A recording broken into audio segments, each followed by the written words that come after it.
Loose puck recovered, and it's Kyrou pulling it out for the Blues into Holloway. Shoot, score!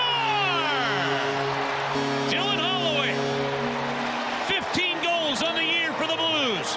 4-0 St. Louis Blues lead. With it, Saad leaves it. Buchnevich drives the middle. Score! Pavel Buchnevich, power forward move out of the corner to the mouth of the goal to tuck it in. 6-1 St. Louis. Bring out the Zamboni. Strong and solid 6-2 win tonight on home ice. That's what it sounded like last night on your home of the Blues, 101 ESPN, with Alex Ferrario and Tanner Hendrickson. I'm Brandon Kiley. You've got BK and Ferrario here on 101 ESPN. Alex, the Blues end up scoring 6 goals last night. They have now scored in their last 5 games. 6, 4, 4, 4, 6. This is a team that is starting to figure things out offensively. It has all happened under the great tutelage of Jim Montgomery. They lose those 2 games in a row because their goal suppression wasn't there. Well, last night it was. I thought maybe the most important note from that game, Alex, was not just that they got off to a fast start, which was great to see. The game was effectively over by the time that the college football playoff game got to halftime. What I loved is their ability to keep Anaheim to 2 goals, because that's the kind of game that we have seen in the past. They start letting them creep back in. And so instead of it ending 6-2, it's 6-4, 6-5. And now you have to kind of play that third period out wondering, like, are they going to be able to finish this thing out? There was never a doubt last night. They started the game hot.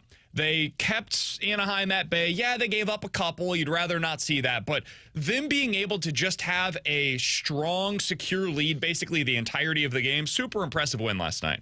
It really was, BK. And, you know, I tweeted out once they pulled Lucas Dostal and brought in John Gibson. That's the second consecutive game that the Blues have gotten the goaltender pulled. But do they have a different outcome? And the Blues never let that momentum fall. Now, look, the Anaheim Ducks pulled their goaltender, in my opinion, 2 goals too late. I think you probably pull him after the first period when it's a 4-1 deficit, but they decided to go back to him. For me, the Blues just kept pushing, and it's like they learned from their mistakes, BK. That's the part that was most impressive, because you have that Columbus Blue Jackets game, and from what I've been told, Jim Montgomery kind of let the players know that that was unacceptable, and you need to be better than this from that Columbus Blue Jackets squad. And what happens? They were better than that. They continued to push. And I said this on postgame, BK. I think for a lot of people, you'll look at this and you'll be like, Anaheim is a bad team. Of course they're supposed to do this. And some of that is correct. But coming into that one, Anaheim had won 4 of their previous 6 games, and they beat Edmonton, New Jersey, Winnipeg, and Tampa Bay. Like, that is a team that can make you pay if you aren't at the top of your game. And the fact that the Blues were able to just continue to pour it on, and there was a slight moment in the second period, BK, where Anaheim was like, oh, we got a little bit of life here. And then the Blues shut that down with back-to-back goals in about 3 minutes. So that is a optimistic sign from a team that didn't do that the game prior, did do that against the Anaheim Ducks. And if you're a Blues fan right now, you are seeing what the offense is doing at even strength. And if that doesn't get you excited, I'm not sure what's going to. All right, I knew we would get some of this today. 314-399-9646 is the Air Comfort Service text line to get involved in the show. You can check us out on YouTube as well. That's where the Graveyard Chat is available for you at youtube.com/101ESPN. This one comes from the 618, Alex. So let me get this straight. If the Blues lose, you guys say how horrible the team is. If they win, they're the greatest thing ever. God, we played a horrible team. Let's calm down, young grasshoppers. It's not how I feel. Was that the 618 or the 618 hate? Because he's got a lot of hate in his heart right now. This was just the 618. No hate, okay, well, just 618. We'll nickname him 618 Hate too, because I never once said that they were god-awful against the Columbus Blue Jackets. Frankly, I kind of defended them against the Columbus Blue Jackets. The Minnesota one, BK, was the one that pissed me off. And obviously, Jim Montgomery let his team know that it pissed him off as well, because a couple of players had basically said, like, yeah, he kind of got into us from that game, and they came back out and they performed well with it. This right now is still a 500 hockey team. Like, I'm not denying any of that. But that was not the Anaheim Ducks of last year, and you did make them look like a bad team. Just as much as we think they're a bad team, the Blues made them look worse for how they played. Yeah, to me, what was impressive about last night's game was that it was just so convincing. And I maybe our words make it sound this way, and if so, that's on us because we got to communicate better. That's the whole job. But I've never once felt like this is a terrible team, and I've honestly never felt like this is a great team this season. What I feel is there's somewhere in that middle, and ultimately you got to get the results to give you a chance once you get to the postseason, because when you have Jordan Binnington in net, you'll have a shot if you can just get yourself to the tournament. So the losing to Columbus, losing the way they did against Minnesota is incredibly frustrating. And this is a huge part of the schedule right now where they've got to start racking up wins because of the hole that they dug themselves. So that's why we reacted, I believe, the way that we did coming off of those two losses. When they win the way that they did last night, yeah, we're going to give them their flowers because they looked really good. But you can't just have it be one game. That has to become consistent. You got to do it again against Columbus, and then again in back-to-back against Calgary, and then again against Utah. You probably have to win 4 of the next 5, if not all 5 of these games, in order to put yourself in a strong position prior to that Four Nations break. So that's why I react the way that I do coming off of a game like that, is because it can show you the start of something. It's also this, Alex. We are starting to see this team become consistent, not just with special teams or one. Dude, the stuff that is typically reliable game to game is what you do at even strength. Because even in games where you have a ton of penalties called, something like 45 to 50 minutes every night is played at even strength. So that is where the vast majority of the game is held. And over the last, 3 to 5 years, the Blues have not been very good at 5-on-5, frankly. It's a place where they have really struggled at times. And under Jim Montgomery, that is starting to change. Alex, you have had some notes on this, and I'm curious to hear kind of where they rank in this regard. But it feels, just watching the games, as though the Blues have become a pretty damn good even strength team. And that is something that should be reliable over the next couple of months as they try to make this playoff push. Yeah, this is the foundation you have to have success with, BK. I'll preface the numbers by going back to what Ken Hitchcock did when he took over for the Blues. When he joined St. Louis, he talked about how we have to get a foundation in place of being a great 5-on-5 team, and then everything else follows. The power play, the penalty kill, special teams, the offense. But when we can be a very good defensive 5-on-5 team, we get more from that. Now, putting numbers to that, since Jim Montgomery took over, which is now 22 games, or 21 games exactly, the Blues have allowed the 5th fewest goals in the National Hockey League. They have allowed 34 goals at even strength. The only teams that have been stingier at even strength than the Blues, New Jersey, who's a playoff team, Calgary, who's right where you're at right now, Winnipeg, who's a playoff team, and LA, who's a playoff team. Now go to the offensive side. And this is the part that, we were the ones on the air, BK, talking about how bad they have been offensively. This is just it. You have to wait for reinforcements to come. Well, in 21 games, the Blues have been the best team in terms of offense at even strength in the Western Conference. They've scored 49 goals. The only teams that have scored more than them, Philadelphia, Columbus, and Toronto. Now, to cap all of that one off for you, BK, the goal differential, which is what seemingly is what makes playoff teams. Right now, they're a -7. About 2 weeks ago, they were about a -15, I think it was. But at even strength, the Blues are the best goal differential team in the National Hockey League at +15. The next closest is the Toronto Maple Leafs at +8. And that's under Jim Montgomery. That's in the entire Jim Montgomery tenure, not just over the last few. Nope, that's in 21 games. They are the best goal differential team in the National Hockey League at +15. So 3rd best offense at even strength, 5th best defense at even strength, best goal differential at even strength under Jim Montgomery. That is something that should be sustainable. That matters. And so when you see a game like last night, yes, you're going up against a bad team. Yes, it's at home. Yes, you had every reason to be motivated going into it. All of that are disclaimers that are necessary to say on the front end. And also, you did what you needed to do. You took care of a bad team at home. You did it the way that you want to see this team do it. And you did it the way that they have been playing under Jim Montgomery for the most part. It's also this, Alex. We have now seen the Blues, goal-scoring-wise, put up 4 or more goals in each of their past 5 games, which is tied for the second longest such streak in the past 30 years by the St. Louis Blues. The Blues have only had one streak of more than 5 games. scoring 4+ goals in the last 30 years. It was in 2022 when they finished the season with, 9 20-goal scorers, was it? Yeah. They had 12 consecutive games in basically mostly April of that year, leading into the postseason stretch run. 12 straight games scoring 4 or more goals. They went 11-0-1 in that stretch where they had those 12 consecutive games with 4+ goals. That's the kind of stretch that this team needs. Is to go on just a crazy run right now prior to that Four Nations break to give themselves a chance. The goal scoring wise, you look at Holloway, you look at Shin, you look at Kyrou, you look at Thomas last night, who played another really good game. That's the kind of performances that this team is going to need, and especially with that Shin line, Alex. We've talked all year. Second line center, that's a spot that you can circle, and I still believe it probably is, but the Shin line is starting to put together the kind of run that you would expect from a top line. It is playing the way that we used to talk about with Thomas, Booch, and Kyrou when they were first put together. Here's what Monty and Holloway had to say last night about that Holloway, Shin, and Kyrou line. Well, all three of us complement each other really well. You know, you got Shenner, who's just a great two-way centerman, and he kind of keeps it, locks it down, I guess, for us in the D zone. And then Rue can fly, can skate. He's so good with the puck, and he just makes so many good plays, and I just try and compliment them as well. And, you know, we're always talking on the bench and talking off the ice too, so we're just trying to get dialed in and, you know, play as best as we can. Really good. They're making a lot of plays. I mean, you know, the goals they scored were high end.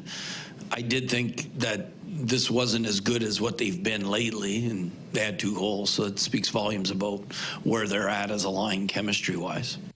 Think about that. Jim Montgomery saying they weren't as good as they have been in that game, and they picked up 2 points. And earlier in the day after their morning skate, Jim Montgomery just went on a great rant about Dylan Holloway, saying I didn't know he was this good. Let me ask you guys something.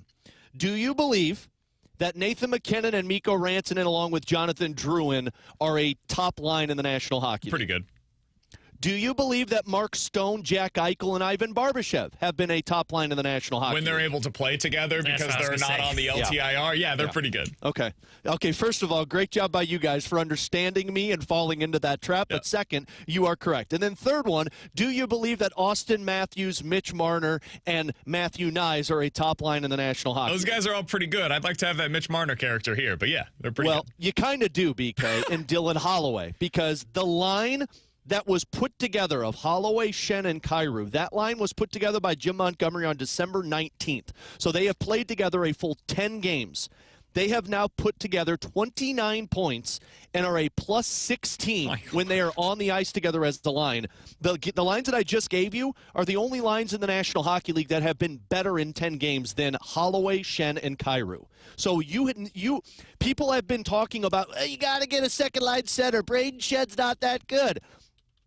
Whatever you believe, the numbers disagree with you. They have been one of the most productive lines in the National Hockey League in the last 10 games. 10 games and 29 points, BK. Let me see if I could do quick math here. That's about 3 points per game by Holloway, Shen, and Kyrou. Been really good. It's been fun to watch. And if they can continue doing that, we'll be talking less about that second line center and maybe more about a top line winger. Maybe more about a third-line center. We'll see about all of that. But it's got to happen for more than just 10-game stretch. Got to be 20, 30 games of that before we start really eliminating that as a possibility. With Alex Ferrario, who's broadcasting from home today, didn't want to put himself in harm's way.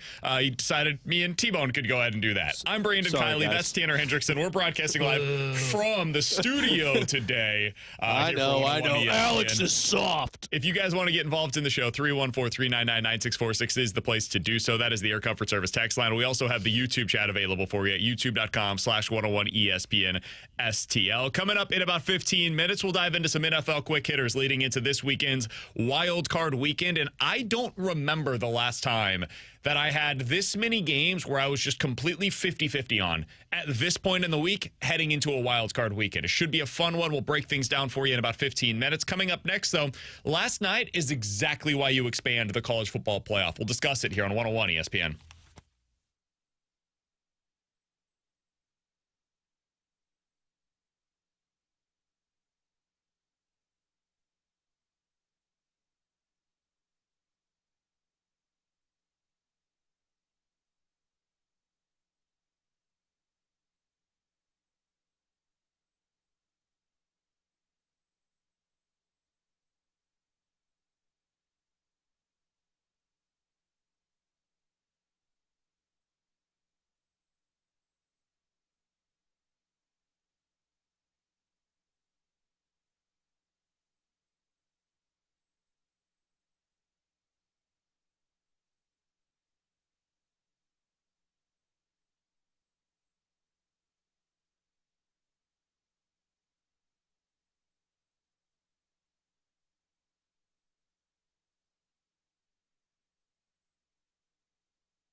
to give Notre Dame the lead in the final seconds. 41-yard attempt. Snap and hold are good. The kick is good! Three-man rush. Aller, here come the laterals. Warren laterals it off. Harrison Wallace sends it back to Aller. And that's out of bounds and ends the game. Notre Dame has won the Orange Bowl, and Marcus Freeman is taking them to the championship game. That's what it sounded like last night on ESPN with Alex Ferrario and Tanner Hendrickson. I'm Brandon Kiley. Penn State loses 27-24. Notre Dame advancing to the national championship game after a classic performance last night in the Orange Bowl. Alex, that is exactly the reason why they expanded the college football playoff. We went from 4 to 12 teams because teams like Notre Dame deserved a chance. Notre Dame had effectively one gimme game this year. That was it. Northern Illinois beat them on their home field, and I certainly would accuse myself of this, overlooked them the rest of the way. I was like, if you can lose to Northern Illinois, how could I possibly take you seriously as a national title contender? And yet, the rest of the way, credit to Marcus Freeman, he rallied his guys, and they whomped effectively everybody else that was on their schedule and finished the year just outside of the top 4 in the college football playoff rankings and made it into the expanded version of the playoff. Under the old format, Notre Dame would not have been in the playoff. Tonight, one of the teams that's playing that is favored significantly, and if they got to the national championship game, would be favored significantly over Notre Dame, that is Ohio State. They also would not have been in the old format under the 4-team college football playoff. This is why they did it, Alex. And last night, we got a classic game because of it. Yeah, I mean, I told you guys during our show prep, that was the most fun that I have had watching a college football game so far this season. And look, like, I've enjoyed the fact that they've expanded the postseason. Like, I've enjoyed the fact that there are more teams in it. But let's be honest, all of these games have kind of been done by halftime. I was glued to the television in the press box last night while the Blues were playing. That's how exciting this game was. And frankly, that's what we wanted from this. Now, hopefully, college football will get more of the teams around that are competitive, so we have more games like this in the first round of the playoffs next year, the second round of the playoffs next year, and we don't have to wait till the Final Four to get this type of performance. But that was a game that offensively it wasn't that exciting, but you were glued to the television because you didn't know what was going to happen next. They were two very similar teams, and that's what makes for great college football playoff action. First half of the game was not particularly enjoyable offensively. Second half was great, dude. Yeah. Second half had some awesome moments, especially the fourth quarter. Fourth quarter was back and forth. Now, the passing games, neither team was particularly good through the air, and both quarterbacks really struggled. Drew Aller, little unsolicited advice from BK on 101 ESPN in St. Louis. Do not declare for the NFL draft. You're not ready. I think he's got all the tools to be a potentially good NFL quarterback. He is not ready for the NFL, and I think we saw that on full display last night as he went up against a really good Notre Dame defense. He just is not prepared for that. But both of these teams had game wreckers on the defensive side of the ball, man. I mean, you look at what Abdul Carter, the defensive end for Penn State, was able to do last night. That dude's playing at like 70%. Yeah. He was a monster, man. He's going to be a top 5 pick next year. He's their defensive end wearing number 11. He's unbelievable. Also, Notre Dame, Jeremiah Love, got to give a lot of credit to him. Incredible game by him on what is clearly a bum knee. The hurdle that he had in the fourth quarter, I found it hilarious. In the first quarter, they come on and they're like, hey, let's get an update on the injury for Jeremiah Love. Tell us a little bit, sideline reporter. The sideline reporter comes on and says, Jeremiah Love tells me that he's doing okay. He feels good. He was going through pregame warmups without the knee brace, but then he's going to wear it during the game just as an extra precaution. The one thing that he told his coaches he will not do is hurdle anybody. And then in the fourth quarter, you see him go for that hurdle. I was like, unbelievable. Sometimes these guys that are that kind of athletes, they don't know how to play any differently. You had 2 St. Louis kids that came up big for them last night, really 3, with Aeneas Williams as well, who's kind of from the era. We'll claim him. So him. Absolutely. You had Jeremiah Love. Then on the defensive side of the ball, you got the corner that ended up coming up with that huge interception late as well. Just a really impressive performance by Notre Dame. T-Bone, did you see that one coming last night? Because Alex was the only one that had a Notre Dame out of the 3 of us. I had Penn State. You had Penn State. What impressed you about their win against Penn State last night? I think for me it was the way that they were able to put up that amount of points without much of a passing game. You know, we knew that they were a pretty good running team, Notre Dame, and I knew their defense was good. I just didn't know if they were going to be able to put up the points, right? I kind of expected it was going to be low scoring. I thought it'd be like 17-10 Penn State, somewhere in that range. But, man, the fact that they were able to put up that kind of production, and Riley Leonard never really found a rhythm offensively. Like, their whole game plan was, all right, we're going to run the football. That is essentially it, and we'll come up with a couple of big plays. And credit to Riley Leonard, when they needed a big passing play late in that game, he hit the big passing play, and it wasn't just a dump it off and let my guy run for 20 yards. It was, hey, I'm going to take a shot down the field for 15, 20, 25 yards. So that was what was impressive to me, because I didn't think they could do that against that Penn State defense, and they did just enough to make sure that they got over the top and to get that victory. But, I mean, you guys are right. I mean, it's the perfect year to expand the playoff, because both those teams probably not in it if we have the original 14 Penn State playoff. would have been, but Penn Notre State Dame would have, not excuse been. me. There would have been a debate on Penn State after losing the Big Ten title game, but there's a chance both don't. Maybe there's a chance there's just one is. But I think last night also showed you why it was a perfect year for the playoff, right? Because both those teams were majorly flawed. Though I think they are, and to their credit, were both two of the four best teams left in the whole dance for this. You can see that both sides have their issues. You know, Penn State, the passing game, not really there last night. Aller, as you just mentioned, probably needs another year before he's ready for the NFL. You look at that Notre Dame team, they can't throw the football either. Like, both these teams are majorly flawed, and yet I can agree that Notre Dame's still one of the two best teams that's going to be left dancing in this thing because of how this playoff shaped up. To that point, this comes from the 314. Guys, Notre Dame is just not that good. They're getting walked by Texas or Ohio State, whoever ends up in the national title game. They can't throw the football. Whatever team they play is going to key in on their runs and screen passes because that is all that they are able to do. For what it's worth, last night, Penn State had 0 completions to wide receivers. 0. Yeah.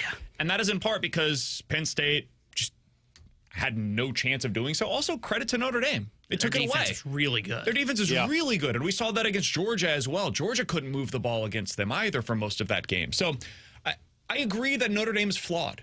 I'm unwilling to say that Notre Dame isn't very good. Notre Dame is a really good college football team. But to T-Bone's point, which I think is a good one, this was a year of flawed teams. There were no complete teams. I think all of the teams this year are worse than the 4 teams that were represented in last year's college football playoff. Agreed. And that's not a shot against any of them. It's just the reality of this season in college football. And I think it is very telling as to what the quarterbacks are that are remaining in this year's playoff. Like Riley Leonard, good player, came from Duke where he was solid, but better runner than a thrower. He's a classic college football quarterback, right? Gives you the ability to have that running RPO game. But he's not a first-round quarterback. He's one of the quarterbacks that's remaining. The other is potentially going to be Will Howard, who I think is the most average of average quarterbacks. He's going to have a 10-year career in the NFL as a backup because he's fine. He's milquetoast. That's where we are this year. Meanwhile, last year, the dudes that were left in the college football playoff at quarterback were game changers, not just at the collegiate level, but also at the NFL level. So that's what this year is for college football. And I think it is symbolic that those are the quarterbacks that are remaining. All right, last thing that I wanted to get to here.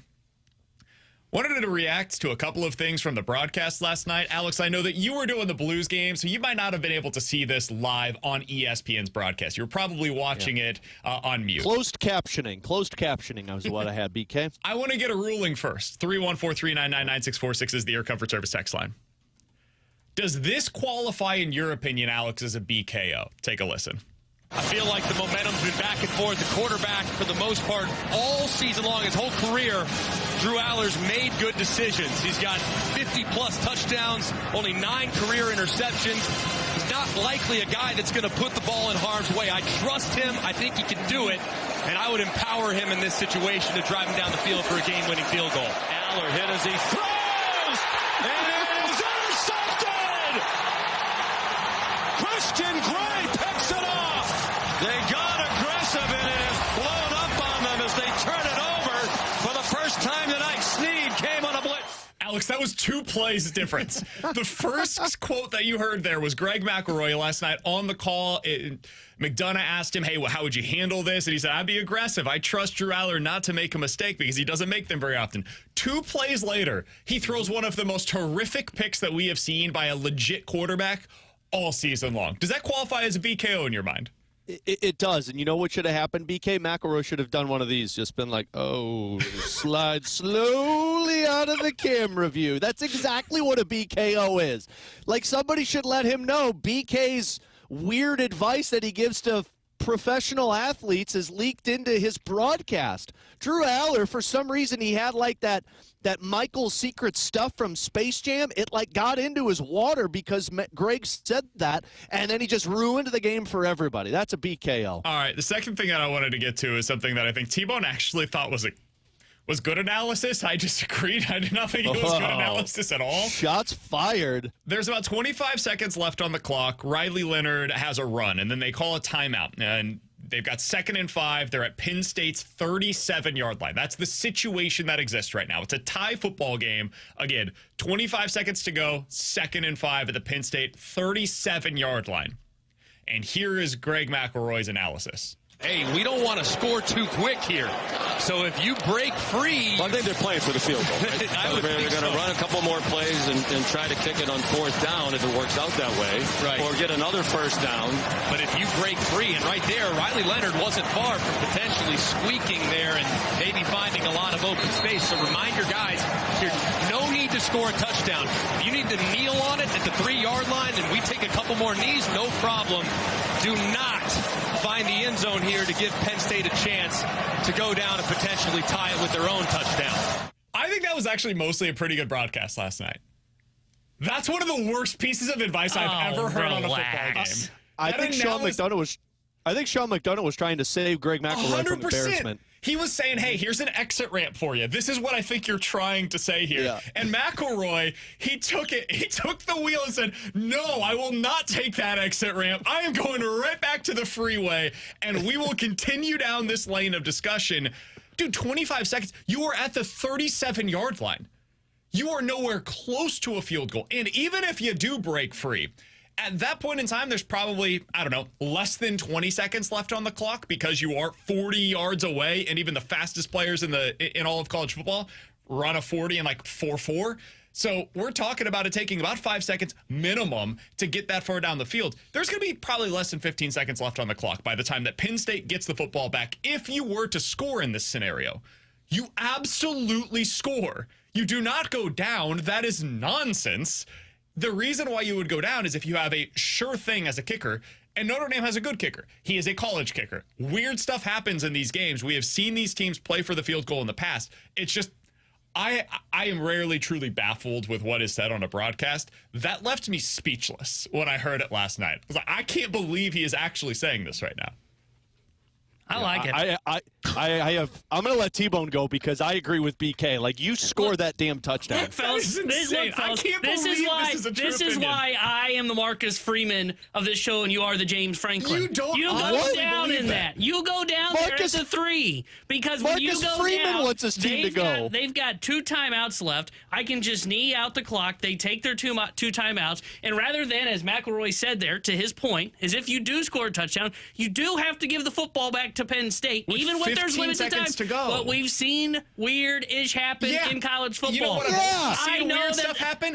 college kickers. Have you seen a lot of college kickers miss essentially PATs? Yes. No. Boise State just did that. No. Yes, No. I have. You go down and you force Penn State to burn their 2 timeouts because then they never touch the football again. You kick the easy chip shot field goal. No. I am 100% in on what McElroy said. Oh, no. That's terrible. I saw BK tweet out the moment McElroy said this because BK was being judgmental of poor McElroy. Do you know and what? he tweeted out, hey, well, what's he talking about? And I'm like, no, I think that's smart. I like his thought process there. What do you think? So this year, Mitch Jeter, the field goal kicker for Notre Dame, he kicked a total of 6 field goals between 20 and 40 yards. How many of them do you think he made? 20 and 40 yards? Yes. Well, we're talking about not even a 20-yarder in this situation, Okay. but I know he's not good He from kicked distance. 0 field goals this year in less than 20, from 20 yards in. But from 20 to 40, what do you think he made of the 6 that he attempted? I think he was like 50% regular season. Yeah. 3 for 6. And Tebow wants to go for the kick there? He's talking 20 to 40 yards. I'm talking truly a PAT 20 to attempt. 29. And he's 7 of 8, by the way, or now 8 of 9 in the playoff. He had a broken foot, man. Let From the 20 to guy 29, live. he was 2 of 3. From 30 to 39, he was 1 of 3. No, you don't settle for that field goal. That's just absolutely nonsensical analysis that we heard last night that we were disposed to on that game. T-Bone, you wild, man. Cannot You wild. You wild, T-Bone. Somebody on the text line said, I rarely, and I mean rarely, agree with BK, but he is 100% right here, T-Bone. All right, coming up next, we can end it on that NFL Quick Hitters here on 101 ESPN.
Tanner Hendrickson here, the Sports Center update driven by Johnny Londoff Chevrolet and Johnny Londoff Autoplex. Blues beat the Ducks last night 6-2 here on home ice, and they'll be back in action tomorrow night as they host the Columbus Blue Jackets. We'll have pregame coverage starting at 5 o'clock with Alex Ferrario and Joey Vitale. Then Joey will join Chris Kerber for Puck Drop at 6. The Sports Center update is driven by Johnny Londoff Chevrolet and Johnny Londoff Autoplex. See them at Londoff.com. Chevy, together we drive. Are you kidding me?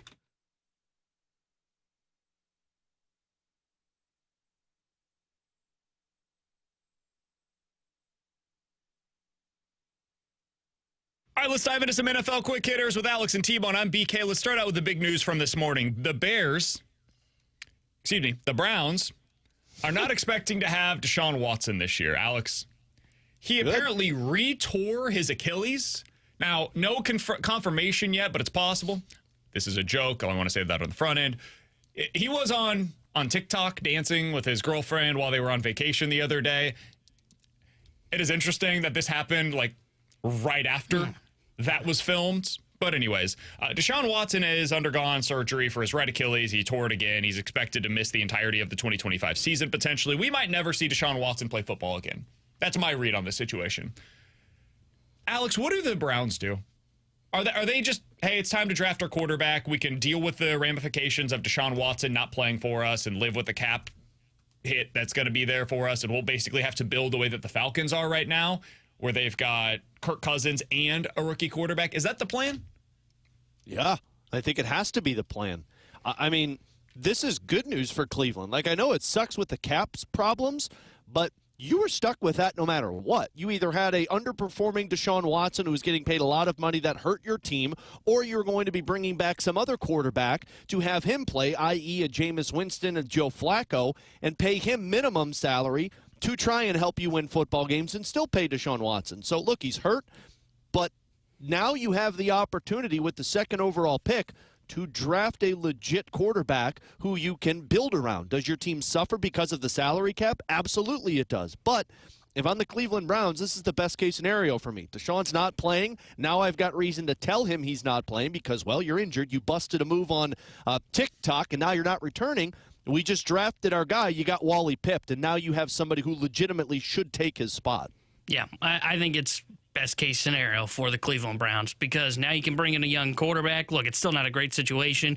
Yeah, you got to eat Deshaun Watson's cap hit, but to Alex's point, now you eat the cap hit, and now your team shouldn't be affected on the field. And that was the problem with Deshaun Watson this past season when he was healthy was you had to play him because of the contract, the classic contract plays, and he didn't help their team. Now, they didn't get a lot of help when they switched quarterbacks either, but now if you draft, whether it be a Shedeur Sanders or it ends up being a Cam Ward, someone like that, in theory, that guy can potentially take over the reign as the franchise quarterback and also give you a better performance on the field. Yeah, that's where I'm at as well.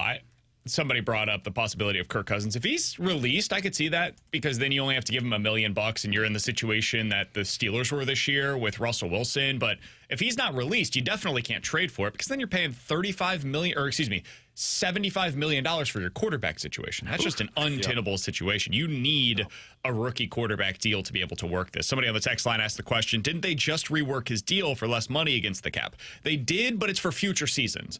The way that I understand that cap restructuring, it's basically they had like void years in future seasons and now those are gone, so it won't hurt them as much in future years. It's all kind of over the next couple of seasons. So that's my understanding at least of the way that this is going to work. All right, let's get to the wild card weekend. A couple of quick things as we go through NFL quick hitters. Big news yesterday, last night, the NFL has decided, and I think this was the correct decision. I think they waited honestly longer than I would have, but whatever. They got to the right call. They have moved Monday night's wild card playoff game between the Vikings and the Rams to Arizona. They can't take away the public safety interests from trying to fight these fires to be able to support a playoff game being played in the city. It just doesn't make any sense. So they're moving it to Arizona. Let's talk about the football implications of this because I do think it's potentially significant, T-Bone. One, all the players for the Rams, you got to imagine their heads are elsewhere this week as they're preparing for this game. It's just human. Mine would be too. And two, you no longer have the same, and I know people will laugh at this because it's not the best home field advantage in the NFL by any stretch, but it is an advantage to play at home as opposed to going to a neutral site game where it's just going to be weird vibes in the stadium. Does this change at all your guys' expectations for the Vikings versus the Rams game on Monday night?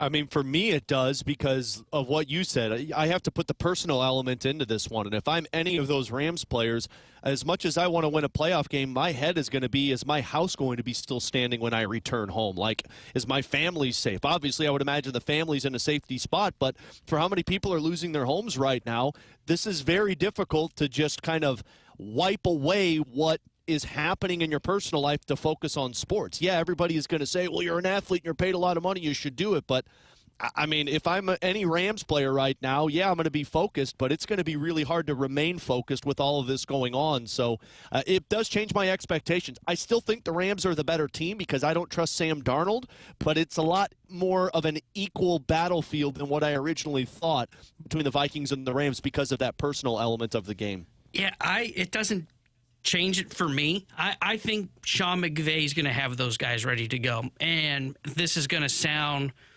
weird to say. I almost feel like you see teams rally around this, right? Like I feel like New there's a Orleans couple. after Katrina yeah, is one of those and moments. I think Tampa Bay, didn't they have that on a hurricane not too long ago? Houston as well had one of those games. So sometimes you'll see teams kind of rally around this as a Typically, hey, let's though, play that's for the community. inside of the environment where it happened, right? And so you have like this almost out-of-body experience for a lot of the people that are like, I just wanted this release to be able to see something that's not having to do with my home being on fire. And this is going to be in Arizona, so that I don't know how that plays into it. And it's still not an ongoing threat. Like, yes, like once those are wrapped up, like now it's just kind of the recovery. This is still like an ongoing thing where, I mean, it could get worse over the next couple of days. Sorry, Timo, didn't mean to interrupt you, but that would be one thing that's a little different. I still think that the Rams will come out in this one. And maybe we'll see they come out and there's a little bit of, I don't know if rust is the right word, but they come out and it does look a little off at first. But look, I think when you have moments like this, you turn to the leaders, right? You turn to the Matthew Stafford. You turn to the Sean McVay. And I think those guys are going to have them ready to go. So I expect the Rams to come out and still win this one, even though it is a neutral site. It is going to be a little bit different vibes because of that. They don't get home field advantage, though. Yes, it is minimal. They also don't have their biggest home field advantage is, hey, they didn't have to travel. They got to sleep in their own beds. Now they've got to worry about that on top of going to Arizona. But I still expect the Rams will come out. Sean McVay will have those guys ready to go. I still expect them to win over Minnesota. All right, so that's the Monday night game. The line on that game has moved a bit. It is now Vikings -3. I think it was like a 1-point line in favor of the Vikings earlier this week. So it has moved a little bit by Vegas. With Alex and T-Bone, I'm BK. Coming up in about 15 minutes or so, there was big news for the Cardinals yesterday. They are going to arbitration with 3 of the players that were eligible. And I think there's only 2 explanations, Alex, as to why they would potentially do this. One of them is, I think, perfectly reasonable. The other is potentially disastrous. And we'll talk about both possible explanations coming up in about 15 minutes. But next, let's get into some Ask Us Anything. 314-399-9646 is the Air Comfort Service text line. If you guys have any questions, sports or otherwise, we'll get to them next here on 101 ESPN.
314-399-9646 is the Air Comfort Service text line for Ask Us Anything. If you guys have any questions, sports or otherwise, we'll get to them now here on BK and Ferrario. I want to pass along a couple of things. On3 is a recruiting website, a recruiting service, Alex. They rank all of the transfer portal hauls across the country based on what guys were coming out of high school and then what they have accomplished in college. They have Mizzou as the best transfer portal haul in the SEC so far this year. So I wanted to pass that along. One other thing from college football, Carson Beck, the former Georgia starter, has committed to play at the University of Miami. So our speculation yesterday has come true. His girlfriend goes there. He is going to be playing for Miami next season. All right, let's get... I told you guys. You were the one that mentioned that? Yeah, I told you guys. Okay. I'm all about those relationship trends. You know, I know where college football, where their girlfriends go. I know that stuff. All right, let's get to some of your questions from the text line. From the 314, if we were still operating under the old 4-team college football playoff format, what teams do you think should have been in those spots? Not necessarily what teams do you think would have been, because we know that based on their rankings. What teams do you think would have been deserving of the top 4 spots in this year's playoff? I would have gone with Oregon, Georgia, Texas, and Penn State the way that they were. I think that loss that Notre Dame had against Northern Illinois would have been disqualifying for me. And now we see clearly that they were one of the 4 best teams, but it wouldn't have mattered based on the resume that they had. Penn State's loss this year was against Oregon by 1 score in the Pac-12 or in the Big Ten championship game. And Ohio State in 1 score as well in the regular season. Oh, that's true. Yeah. Yeah. And they could be in the championship game. Yeah, I was going to say, I think I agree with you. You don't think Ohio State would have gotten in? No. 2 losses. Yeah. And that Michigan loss would have been the one that ended up putting them below. Like, Penn State had the best losses. Yes, they had 2 of them, but Notre Dame had the worst loss of that group, and Ohio State had the second worst loss. So I would have had Penn State over them. But that would have been the discussion. It would have been those 3 probably. Yeah. Yeah, I think it would have been Oregon, Georgia, Texas, Penn State. It would have been an interesting conversation between Notre Dame, Penn State, and I also think Texas, because Texas, their 2 losses were to Georgia, but 1 in the regular season, 1 in the SEC championship game. But then you look at their schedule, there's not really a quality win on Texas's schedule. So that's where it would have been interesting to see where the debate would have come between Notre Dame, Texas, and Penn State. But I think it would have been Penn State, Texas, Georgia, Oregon. That's what I would have guessed as well. All right, 314-399-9646 is the Air Comfort Service text line from the 618. So since St. Louis's #1 bachelor, Jackson Burkett, has gone off the market, has this increased the number of Tinder matches for T-Bone? Only one man can answer this question. T-Bone? Yeah. 100%. And first off, I mean, rating Jackson as the #1 bachelor in St. Louis still is ridiculous. Thankfully, he's off the market, and I never have to hear that sentence again. But, yeah, we'll say yes. Here's a question. Let me ask a follow-up. Alex, go ahead. We're ready to move back to the text line for another question. No, I was just going to ask, what makes Jackson Burkett the #1 bachelor in St. Louis? Like, what's the criteria of that? Because I'd like to defend my guy T-Bone. I think he could be up there. I think it's just a classic. First of all, he goes on dates, so that would be one of the top explanations as to why. No, that wouldn't be why you're. That makes you a #1 eligible bachelor. Kind of like what we were just talking about with the resumes of these teams in the college football playoff rankings. He goes on dates. T-Bone, this is what I was going to ask. Have you been on a date in the last 3 months? 3 months? 3 years? Well, 3 years, yes. 3 months, I'd say no. Okay. So that is how off, you become the most eligible listen, Brandon. bachelor. Look, this is my answer on how Jackson became the quote-unquote #1 bachelor in St. Louis. Look, if you say anything enough, people will start to believe it. And I think Jackson just started saying it a lot, and people picked up on it. Like got a t-shirt made. Like T-Bone saying he could win gold at the Olympics in table tennis. You keep saying that enough, you'll believe it, right? Yeah. By the way, I finished The Penguin last night. Excellent. So good. Yeah. What do you talk? It reminded me so much of watching The Sopranos. Yeah, I know. Like, hey, what if I watched Sopranos that has like a tie-in to some of the villains from the Batman universe? I cannot recommend it enough. It is so good. It is such an excellent show. From start to finish, the writing's great. The acting is unbelievable. I didn't even recognize that it was Colin Farrell at first when I watched it. And then I realized after we had seen some of the behinds, I was like, holy, because I didn't. Yeah.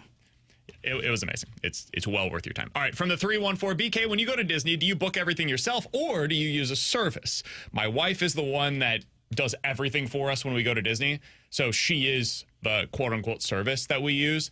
If you are going to Disney, I highly recommend getting help if you haven't been before. And I don't say that like to diminish your skills of doing it. It's just a lot, dude. There's so much planning that goes into it, and you will have a much better vacation, especially if you have kids, if you have that stuff planned for you. So either do a ton of research and put that effort in, or hire somebody that can help you out. It's just going to make the rest of your trip so much more enjoyable and so much more relaxing, as opposed to having to book everything last minute.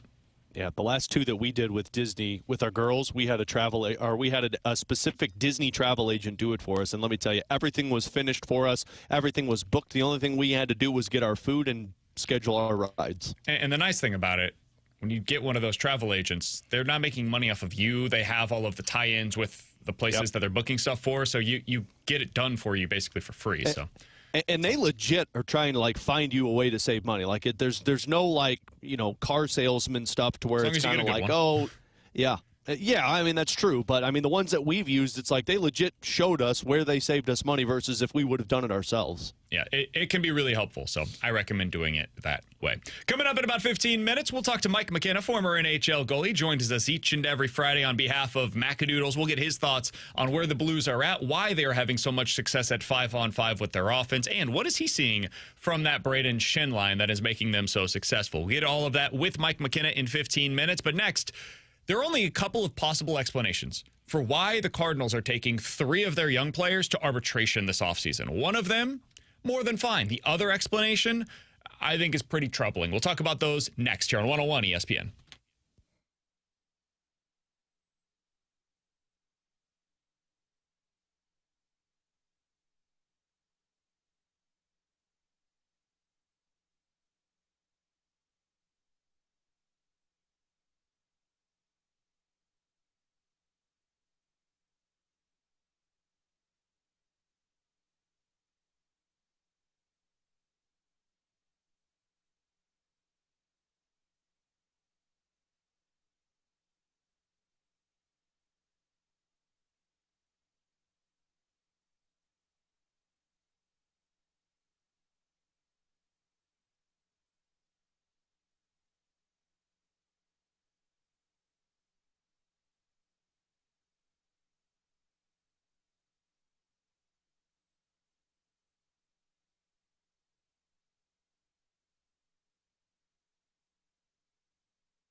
All right, so the Cardinals made some news yesterday.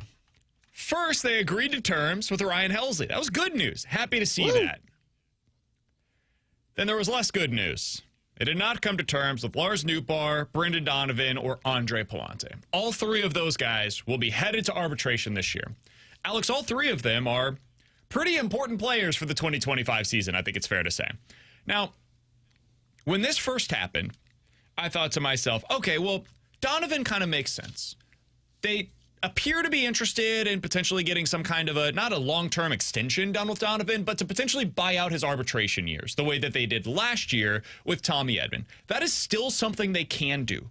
That deadline was not yesterday. That deadline is basically, hey, you got to get this done before you get to the arbitration hearing. So when they file these two numbers, it serves as a starting point on where they could end up with that potential, not extension, but contract that buys out his arbitration years.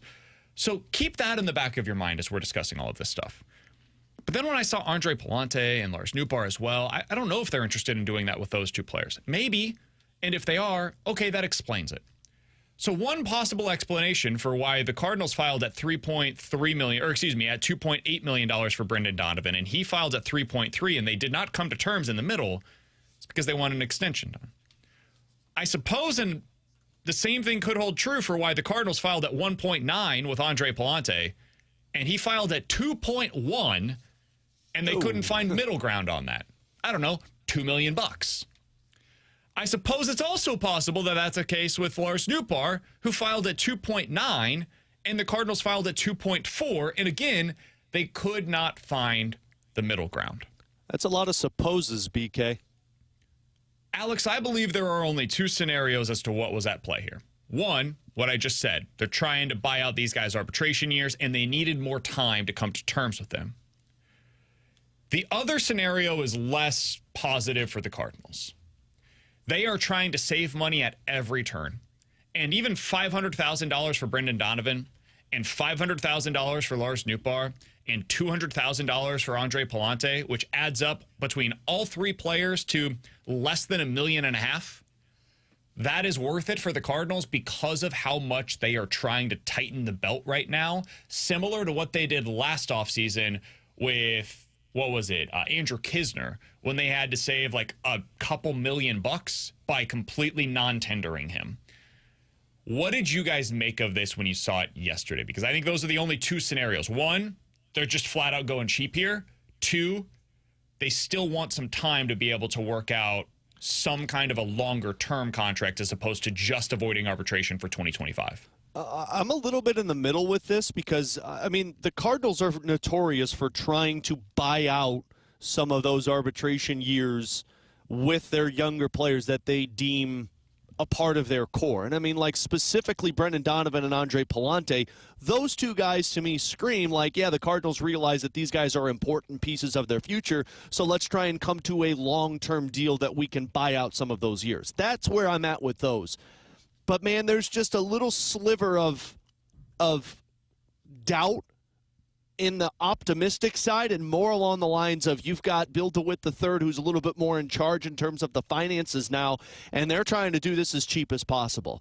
And that is not going to bode well for this Cardinals team if they decide to go down that route. Like Lars Nootbaar, to me, screams they don't want to pay him the money that he wants, even if it's only $900,000 of a difference. They don't want to pay him it because he's been hurt, and they're like, no, we got a realistic case to where we could save that money, and that money is going to be crucial for us, and that is a bad mindset to have in terms of a front office and an ownership group in terms of trying to rebuild your team and establish a culture.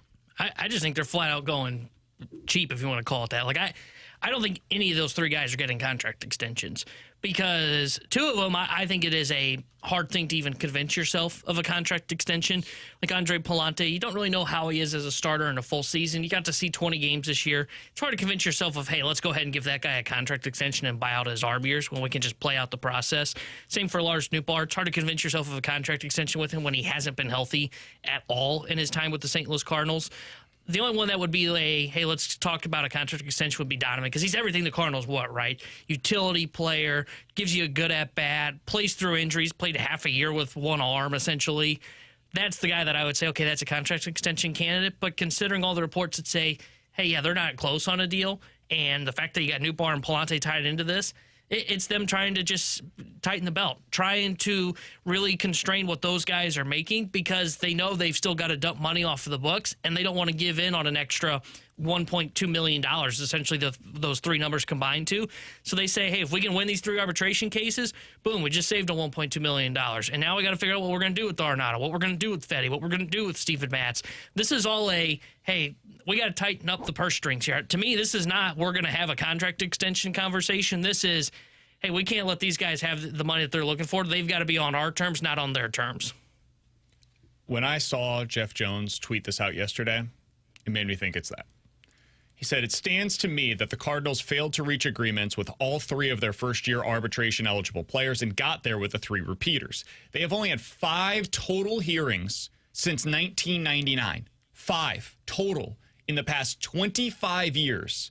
They're on the docket for potentially up to 3 this season with those 3 guys that I just mentioned. Can you guys remember who they were? I'm not trying to put you on the spot. I tried to look this up, and I couldn't find it anywhere. Flaherty was one. Helsley was another. O'Neill. Wasn't O'Neill one? O'Neill was another. Yeah. Who are the other? Can you guys think of who the other guys were? I'll try to find this during the break. I couldn't find who the others were. And Carlos Martinez wasn't one, was he? I don't know. But those 3 would have been 3 of them. And guess what?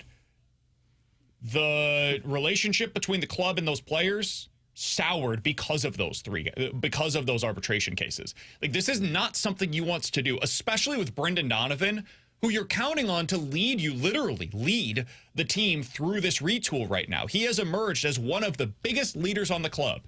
And you're potentially taking him to arbitration over what, a couple $100,000? It's nonsense, dude. Some of what we're seeing right now with this team is just so incredibly puzzling, the way that they are navigating through this offseason. And so I want to believe, just out of pure optimism, that there has to be something more here. There has to be something that we are not seeing, and we're losing the forest through the trees. But this notion that they're going to go to arbitration against Brendan Donovan and Andre Palante, who saved your ass multiple times over the last few seasons, over $200,000. That's what we're doing here? That's what we've arrived at? Either that is way too cheap of the organization, or there is more to this story. And they are truly trying to get a deal done with these guys. Lars Nootbaar's a little different. It's $500,000. Newt has not stayed healthy. Like, I still think it's ridiculous, but this is the way that some of these clubs, for whatever reason, approach it. So, like, if Newt is the one guy you take to arbitration and you get a deal done with Palante and Donovan, we will look back at this day and say, okay, a little bit of an overreaction Monday type of a response to that. But if they don't, if they truly end up going to arbitration against all 3 of these players over $1.2 million, and they could still stand to lose one or multiple of these cases, we're going to look back on this and say, what is the plan here? Like, is this just a little bit of a retread, or is this the way the organization is going to be operating for the foreseeable future? And if that is the case, dude, Cardinals fans, they're not used to this. And I don't think they should be used to this. I don't think they should end up getting used to this. This is nonsense. The other 2 guys, real quick, that they did take to ARB, because we got 3 of them, and one of them, the relationship soured and real fast. Genesis Cabrera was one of them. Oh, okay. And the other was Michael Wacha. And Wacha, I don't remember if his really soured. He just dealt with a bunch of injuries, and they kind of moved on. But Cabrera, things went down south quickly for him. So at least 4 of the 5 ended up with bad, sour tastes in their mouth. And then 2017, I believe it is when Wacha ended up going to arbitration with the team, and I think he was gone the next year.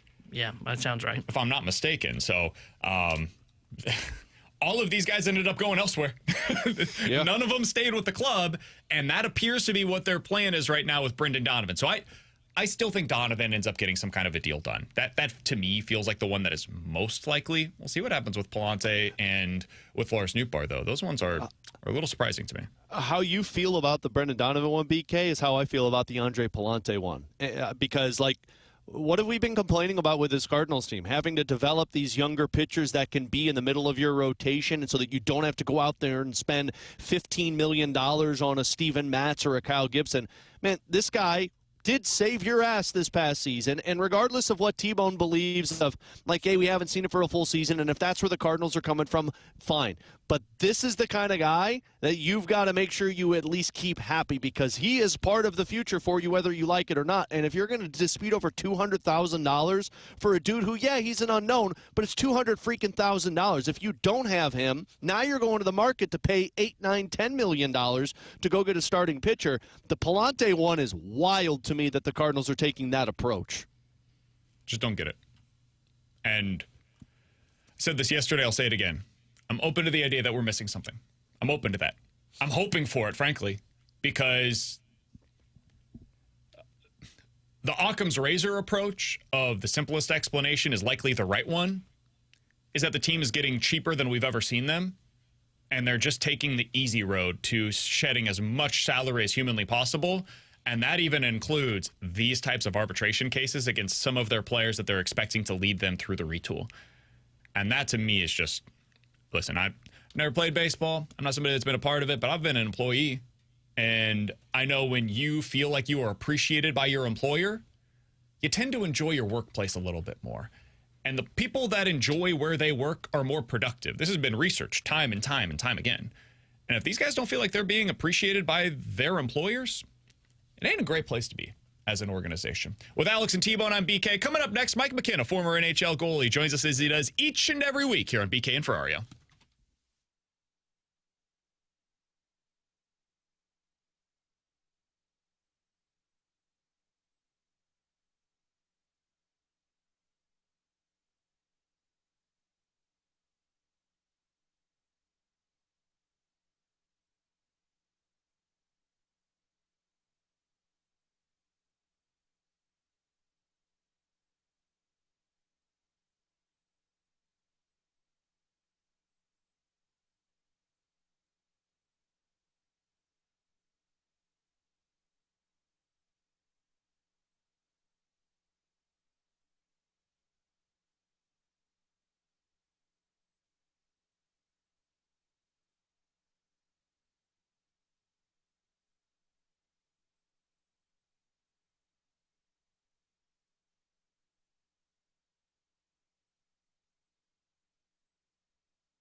Alongside Alex Ferrario and Tanner Hendrickson, I'm Brandon Kiley. Happy to go out to the Callier and Thompson hotline to be joined by our friend Mike McKenna, former NHL goalie. He joins us each and every Friday on behalf of Macadoodles. Typically, it is out at the Centene Community Ice Center, where we are at every Friday. Unless over the course of a week we get like a foot of snow here in St. Louis, and Alex, who lives at the bottom of a hill, can't get into work, and T-Bone, we didn't have anybody to be able to cover for him back in the studio. So we are in the studio today. Mike McKenna is safely not at the Centene Community Ice Center either. So we are doing this via the Callier and Thompson hotline. Mike, we appreciate the time as always, man. How you doing today? Man, I'm doing great. I tell you what, we're triangulating, aren't we, right now? I'm out here in Darien Prairie. You guys are all over the map. We got the St. Louis greater metro area completely covered, and Macadoodles is open. It might be snowing, but we're open out here, just like you guys. We're doing our jobs. We may not be exactly where we'd like to be, but here we are. And Alex, what a game last night, huh? Alex is in Jeffco. We're in St. Louis County. You're out in St. Charles County. You love to see it. You mentioned the game last night. Mike, we brought this up earlier today. The Blues have scored 4 or more goals in 5 consecutive games now, which matches the second longest such streak for the team in the last 30 seasons. What's going right for this offense right now, Mike? What's going right is that, first off, the team's pretty healthy again. And second, you look at those little moves that Doug Armstrong made to bolster the defense. Think about how mobile the Blues defense is right now. I mean, you don't have a slug out there. Between Fowler, Parayko, Falk, Broberg, I mean, even that third pairing, like what has Ryan Suter been known for, let's say, 28 of his 30 NHL seasons, okay? He's a puck-moving defenseman. Well, he still is. He can still move it pretty well, and he's got a nice flank in Tyler Tucker, who's emerging right now. So, to me, I think that the speed of the team, now that they've adjusted a bit to what Coach Montgomery wants them to do, he's now allowing this team to get the puck into the forwards' hands with speed and allow them to get the puck towards the net. And it's not just the D, man. It's now you've got some set lines that are working well together. And I think there's one big cog, guys, and I think it's number 81. I really believe that. I think Dylan Holloway has changed the complexion of this team. He has, Mike, and Jim Montgomery was glowing about him yesterday, saying, I didn't expect him to be this good. I didn't expect that line to be as good as they've been. Holloway, Schenn, and Kyrou have been one of the most productive lines in the NHL in the last 10 games. Why is that line so successful? Because you've got 2 guys with a ton of speed in Dylan Holloway and Jordan Kyrou, and a player that's willing to grind and can play 200 feet in Braden Schenn. And I think now the more that I've listened to Dylan Holloway speak, because it's really important to listen to these press conferences. The phones are ringing off the hooks here at Macadoodles, by the way. I tell you what, what's happening to me is that Holloway, when you listen to him, I think he's a great communicator. I think he comes back to that bench, and he's able to get in Jordan Kyrou's ear, and he's able to explain what he's seeing, where they need to go, what they can do better on each shift. And they got an incredible veteran presence between them and Braden Schenn. And again, Schenn's somebody who can do all the dirty work. So you got 2 guys that can fly. You got 1 guy communicating at a really high level. You got somebody with great skill in Kyrou, and you got Braden Schenn who can do a little bit of all that. I wasn't sure Braden Schenn would end up at center this year, but he's found a magic combination with Dylan Holloway and Jordan Kyrou. When you think about Dylan Holloway's future, Mike, when they first traded for or acquired him via the offer sheets, I suppose, I thought, okay, yeah, this is a complimentary middle 6 forward. Maybe he ends up being a 20-goal scorer or something, and you add him to the mix that has Bull Duke and a bunch of those other young prospects that can potentially help you out there. How has your mindset changed on what Holloway can be long-term based on what we've seen from him in his first, 45 games in a St. Louis Blues uniform? Yeah, I tell you, it's a lot different than his first NHL game. And I know I've told this story, but I called that game for TNT between the benches in the playoffs a couple of years ago. And he was basically hot out of the University of Wisconsin the year before. He'd been in Bakersfield in the American Hockey League, and his first game was right into the fire in playoffs. And, he looked fine. He looked like he fit in coming from between the benches. And even these last couple of years with Edmonton, it looked like it was a player who was out of place. He belonged on top 2 lines, but there was no room with Edmonton. I think you're seeing somebody with a ceiling now that if you go back and dig in his career history, he's been over a point a game, whether it's been junior, whether it's been college. Never spent enough time in the American League to really do that, but his goal scoring was there. Like, to me, I think you're looking at a player who could easily in the NHL pot 30 goals. I think he could easily be a 70-point player in the NHL, maybe even more than that. So is this somebody that we're going to rely on to be a first, second-line player? Absolutely. Is he an all-star? Maybe that's a reach. But, man, does he ever solidify the top two lines. And the interesting part is, you got Jake Neighbor sitting on the third line right now, which is not what any of us expected, really. I didn't, at least. But he's doing a great job there. So this is great chemistry. This is great depth for the Blues that suddenly emerged. And a lot of it, again, is to the credit of pulling in Holloway, Broberg, getting them on those offer sheets. Mike, from a former goalie's perspective, what's the importance of establishing a foundation of your 5-on-5 play at the NHL level? Because since Jim Montgomery has come in, they have been one of the best even-strength hockey teams in the National Hockey League. You have to, but you can't rely on special teams. You've seen it with Edmonton. You've seen it with other clubs in recent years that if you're just depending on going up on the man advantage and winning hockey games, number one, you're a one-trick pony, so it makes you easy to shut down. But number two, you're just not as hard to play against. And this is what you're seeing with the Blues when 5-on-5 they're that strong under Monty. They're pressuring pucks hard, and he's really given the green light to the defense guys. Like, if they want to pinch at the blue line, make the call and do it. Now, the key to the Blues is having that third guy high in the offensive zone. If F3 is high, if the third guy's high, if Braden Shen or whoever it is on his line, Robert Thomas, you got a couple of great two-way centers there, Sundqvist, Faksa. All the centers on the Blues now are great two-way players. So that enables the D to be more aggressive. Let them play harder and make pinches when they want to. That equates to having the puck on your blade more often. And to me, that's why the Blues have been strong 5-on-5. The depth has come around like they thought.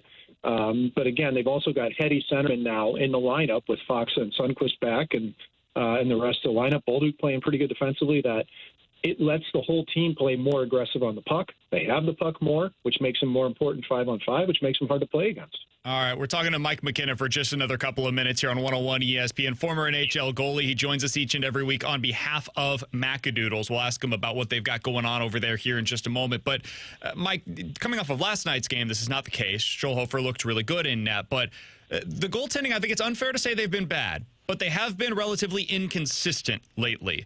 What has led to that, in your opinion, and is it fixable? Is it easily fixable for them, correctable over the next couple of weeks as we get into this the stretch run prior to the Four Nations face-off? Yeah, I mean, to me, I think it's just a blip on the radar for the season. That's my hope. That's what I believe. Joel Hofer has played some great hockey, but is still finding his way as a full-time NHL goalie even a couple of years in. That's the natural progression of what you do. And I would have liked to seen him play a little bit more often. I think that a little more regularity to his game would help him quite a bit. I don't think Bennington's been poor this year. I do think, though, that he's, and especially of late for whatever reason, it just doesn't seem like either of them are tracking the puck the same as they had early in the season. So, sometimes you face that lull in January where it's, and this is purely anecdotal, January sucks for a player, guys. I'm just being honest, man. Like you're in between your holiday break, All-Star break. It's like the hardest time of the year to just grind through because even February's slow, but like you're kind of around the corner to March. So I think they're going to be fine. For me, I think it's just with Bennington is, his skating hasn't been quite as precise and he hasn't tracked it quite as well. Guys, we're only talking about a 2 or 3% dip here in my eyes. So until I see trends that are alarming to me, I think they're going to be fine, especially knowing how big they've played in big moments this year. Winter Classic, Bennington unflappable. Hofer's had some big games too. I think there's no problem in that. All right, Mike, you join us each and every week on behalf of Macadoodles. What do you guys have going on right now for the people? Everybody's been kind of snowed in over the past week or so, I would imagine there's some people enjoying a couple glasses of wine, maybe hanging out around the house, and the stock is getting a little low. What can they find with you guys over there at Macadoodles? Yeah, well, I tell you what, even if you want to do dry January, we got you covered. We got a ton of non-alcoholic products in. Another Macadoodles coined the phrase high January for all the THC products that we have that are drinkable. They are legal in the state of Missouri. They are totally non-taboo any longer. If that's your if that's what you'd like to do, we have 2 and 3 milligram drinks that you can sip on like you would casually sip a nice Busch Light or a light beer or anything else. So we have those options here. But I tell you what, our store is locked and loaded, man. We've actually gotten a lot of things in over the past couple weeks here to get us stocked up for spring so that our bourbon selection will be as tight as can be. I just got in a couple allocated pieces from Found North Canadian whiskey that's outstanding. Pursuit double oaked coming in as much as I'd like. A couple Penelope allocated. And, man, we're looking good, dude. We just had a couple of wine events where we did some pairings on bubbles. We've got another wine event on January 22nd. If you check out our social media, Macadoodles Dardine Prairie, that one's going to be a lot of fun, pairing up organic wines with cheeses and with chocolates, and all under the heading of our wine manager, Kat Stouffer, who's been a rock star for us. So we're having fun over here. Macadoodles is where it's at. You can check them out. Mike McKenna always joins us each and every Friday on behalf of Macadoodles. Mike, we appreciate the time, man. Stay safe out there as you're driving on these roads. We'll talk with you again next week. I appreciate everybody out there. Keep it under 40. Keep it between the paint, and don't change lanes too quick. Love you, folks. Talk to you next week. That's Mike McKenna. Appreciate his time, as always, joining us here on BK and Ferrario. Alex, if you had to make a prediction, he mentioned something about Holloway that I found to be interesting. Maybe he's a 70-point player, could potentially be in that top 6 long-term. He has definitely opened our eyes as well as to what his potential can be in this lineup. If you had to hit the button right now, do you think he will make an all-star game at some point in his career with the St. Louis Blues? It's a high bar to clear. Yeah, I don't, because of being on this team and the All-Star game way. Like, everybody gets to have a representative, so you got to be like Leon Draisaitl or Mikko Rantanen to be the second pick off the team. And I think when you have Thomas and Kyrou, it's going to be tough to get selected. So I think he'll play like an All-Star. I just don't think we'll see him as an All-Star. I think I would say he'll make one as of today. That could change. Which would be awesome, because you have basically you're saying he didn't say that with his chest at all. Well, no, of course it's tough. not. I think it'll be one of those 3 guys. I think as of today, I think it is more likely that Holloway makes an All-Star game in his Blues career than Pavel Buchnevich, for example. Let me put it that way. Oh, well, I mean, I would agree with that statement. Okay, I think Holloway would be. No, I mean, I think Holloway's already third on that list. I don't know if Pavel Buchnevich is going to just got an $8 million deal, literally that he's not living up to.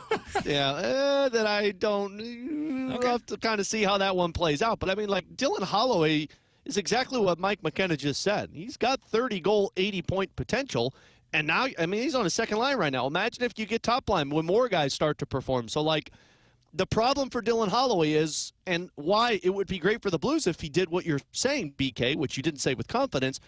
You're saying he could be potentially better in a season than Jordan Kyrou or Robert Thomas. Yeah. And that or at is least in the first half of a season. Yeah, that's a massive get for the Blues if that's the case. Yeah, it's pretty remarkable. I mean, we all looked at this as the afterthought, and that wasn't disrespectful to Holloway. I suppose now it was, but I remember us being like, was the crown jewel, and when we thought we weren't going to be able to get him, I was like, oh, well, they got Holloway. They got another middle 6 forwards. That's nice. Here's the funny part that you're saying that, BK, because JR and I were sitting next to each other last night during the game, and JR he goes, out of the blue, real quick, you can only say one is here beyond their entry-level contracts, or beyond the contracts that the Blues offer sheeted them with. Broberg or Holloway, who are you keeping? Broberg, because it's so hard to find. That's what I said. I said, I'll hopefully find another Holloway. I'm keeping Broberg because you can't find those guys. I mean, the answer is you keep both, and you figure out what to do with whatever it is that's blocking you from being able to do so in this scenario for whatever reason. But if you only could keep one, it's what we talked about with, who was it that told us this? Hitchcock. No. It was former Blues player, does a radio up in Toronto, Alex Koliakovo. Oh, Koliakovo, yeah. Said the moment that you let Petro walk out the door, and I'm not saying the Broberg's Petro, but the moment you let Petro walk out the door, he is big, he is a puck mover, he can play on the power play, he does all of the things that you would want a number 1 defenseman to do, which is profile-wise what Broberg can be. The moment you let him walk out the door, you're looking for the next guy that can be him, and you might spend the next decade trying to find it. The Blues spent 5 years trying to find that guy, and they finally have found one in Philip Broberg. Don't go back to the wilderness of having to try to find that guy. Preach, BK. Preach. I've got my moments. Coming up next, the discussion surrounding these 2 coaches is going to be tough to swallow following this year's college football playoff. We'll explain it here on 101 ESPN.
Tanner Hendrickson here, the Sports Center update driven by Johnny Londoff Chevrolet and Johnny Londoff Autoplex. Blues beat the Ducks last night 6-2. They'll be back in action tomorrow night when they host the Columbus Blue Jackets. Well, pregame coverage starting at 5 o'clock with Alex Ferrario and Joey Vitale. Then Joey will join Chris Kerber for Puck Drop at 6. The Sports Center update driven by Johnny Londoff Chevrolet and Johnny Londoff Autoplex. See them at Londoff.com. Chevy, together we drive. Are you kidding me?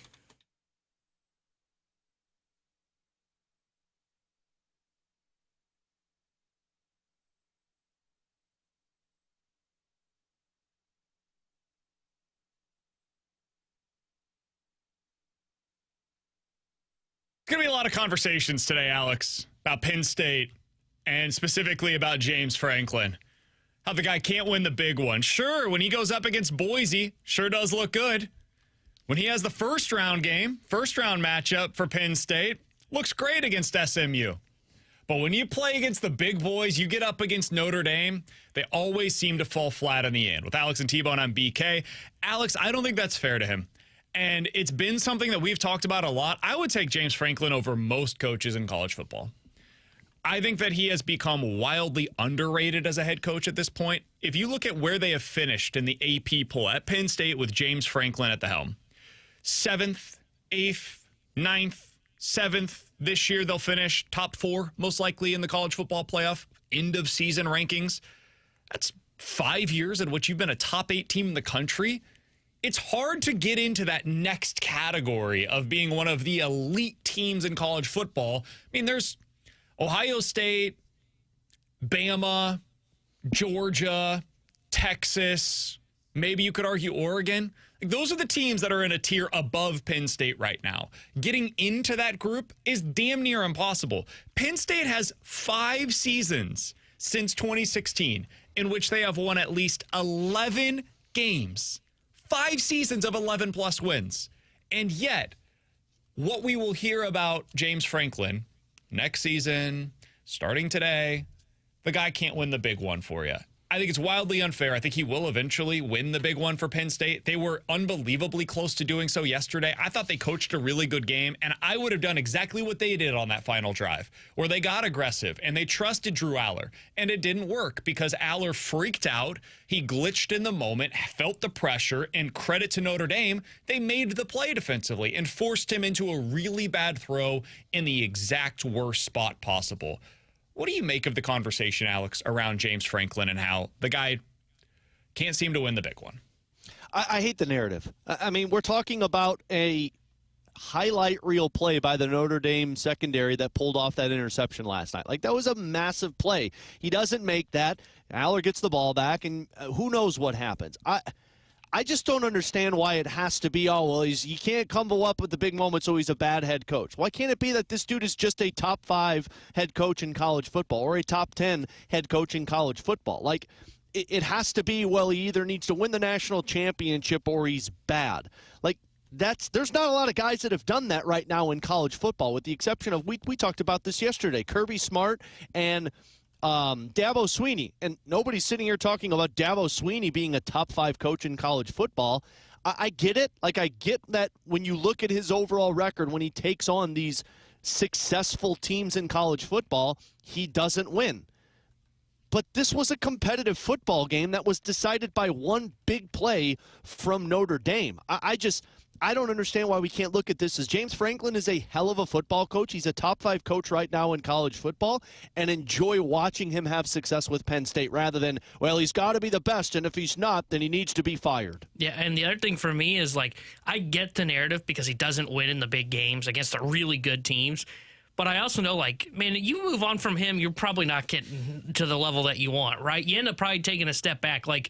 You mentioned the coaches that have done that and have the same success as James Franklin. I thought Mike Norvell 2 years ago was going to be a hell of a head coach and going to have Florida State going in the right direction. And this year, they're 2 wins were against FCS opponents. So that's the consistency that I was talking about. The 11-plus wins in 6 or 5 seasons since 2016. So you're basically looking at half the time you win 11 games or more under him. In his bad seasons, so 2018, 9-4. bad year for Penn State. And that was 9 regular season wins and a loss in the Citrus Bowl that got them to a 9-4 record. So they were 9-3 during the regular season. 2021, 7-6, lost in the Outback Bowl. So they ended up 7-5 in the regular season, had a bad season. That was their worst season, basically, under James Franklin. Every other year.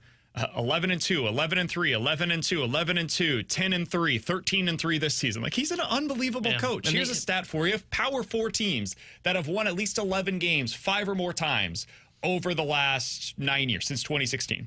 Penn State 5, Clemson 5, Oklahoma 5, and then the only 3 programs that have done it more often than those teams that I just mentioned, including Penn State. Ohio State, they've done it 8 times since 2016. Alabama 8 times since 2016, and Georgia 7 times since 2016. You're a legit top 5 program over this stretch. He's going to get his. Eventually, Penn State will get to the title, and they'll probably win it under James Franklin. I truly believe that to be the case.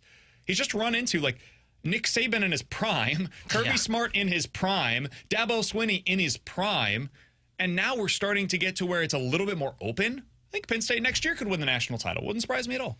Yeah, and the tough part for him was he always was on the same side, especially like early on in the 14 playoff. Every year in that stretch, and look, I understand where the losses came from. Every year on his schedule during the 14 playoff, he always had Michigan and he always had Ohio State because he was on that side of the division. That's a great point. In the Big Ten. Which, like, good luck getting to the playoff in that case. That's like when you were on the side of Alabama in the SEC. You know, Mizzou had Georgia, Kentucky, South Carolina, I think, was on their side of the bracket. Like, when you look at when the SEC was split up, it was kind of top-heavy on one end with Alabama, LSU, Auburn. I think Ole Miss was on that side. And then you looked at Missouri's side, and I was like, okay, yeah, that side was a little easier. You know, Franklin was on the side where it was, hey, he's got Ohio State and Michigan, which at the time had Jim Harbaugh and has had Ryan Day / Urban Meyer, which, again, Ryan Day falls into this kind of the same conversation as James Franklin. He's also still a pretty good recruiter. I don't know if he's a great head coach.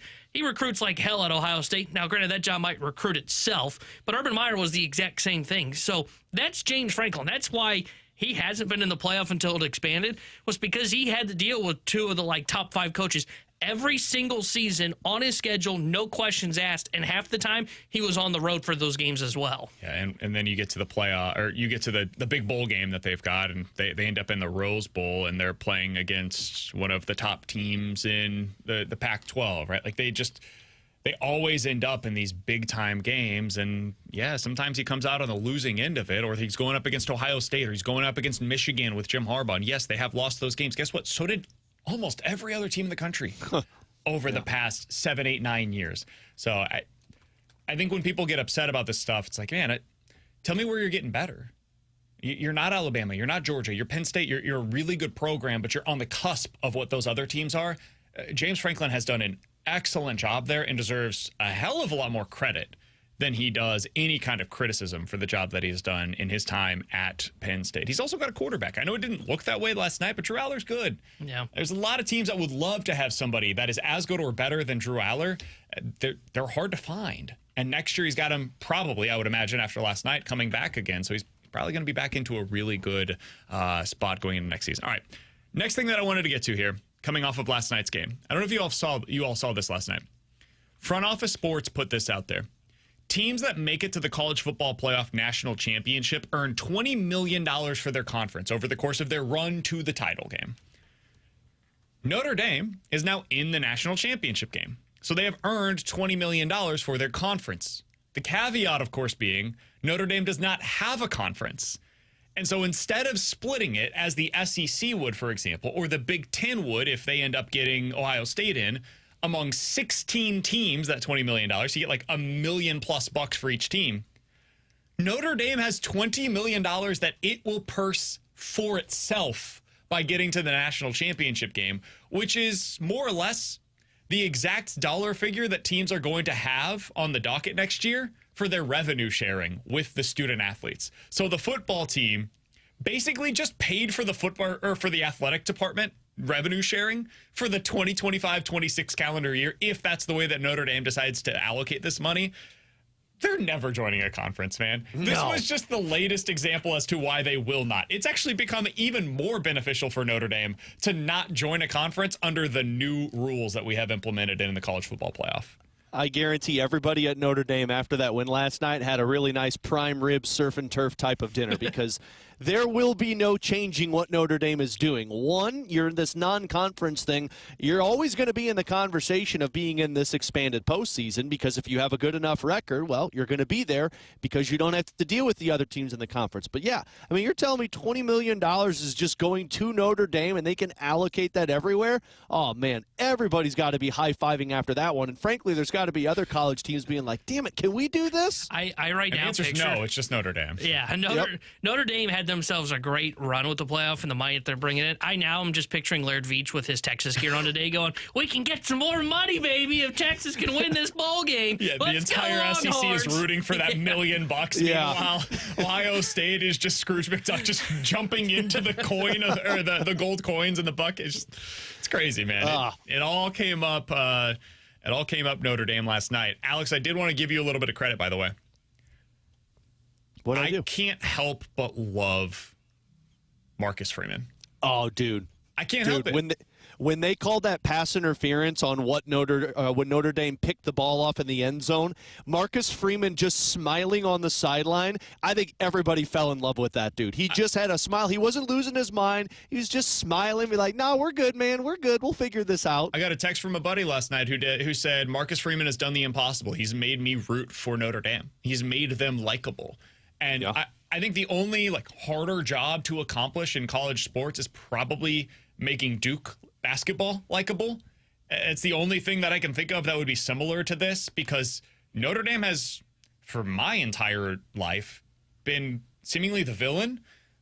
That's the team that you either love them or you hate them, and there's really no in between for them. Duke basketball, I think, is up there in that category as well. And I can only speak for myself, but certainly some of my buddies as well have been feeling the same way. Marcus Freeman has changed that. Marcus Freeman has made Notre Dame into a program that's really likable. I will be curious to see if he ends up doing what Jim Harbaugh did last year, which is win a national championship at Notre Dame and then say, you know what? I've accomplished what I needed to here. I'm going to go take that Bears job. I wonder if that's something that is on his mind. Man, if I'm Marcus Freeman, I'm not doing that. Not yet. Give me a little bit more of a runway. I'm not Jim Harbaugh that has that NFL background already that teams are looking after. Don't get too, for lack of a better word, don't get too horned up with the NFL opportunities. If I'm Marcus Freeman, dude, take what you just did at Notre Dame and go a couple more years of it. Because when you become a legend for Notre Dame because of your football success, and everybody think of what you just said, if he wins a national championship at Notre Dame, he's a legend. Yeah. Flat out. Totally. But think of what you just said. People have hated Notre Dame for a long time. And in 1 year, you have made most of the country love you. Yes, keep building on that. But he's not to Notre Dame what Harbaugh was, for example, at Michigan. This is a guy that has been at Notre Dame for 4 years. That's his entire history with Notre Dame. He was an Ohio State guy, man. He went to Ohio State for college, ended up being a GA there. That's where he got to start for his collegiate career. I wouldn't think, has a ton of loyalty to that specific program.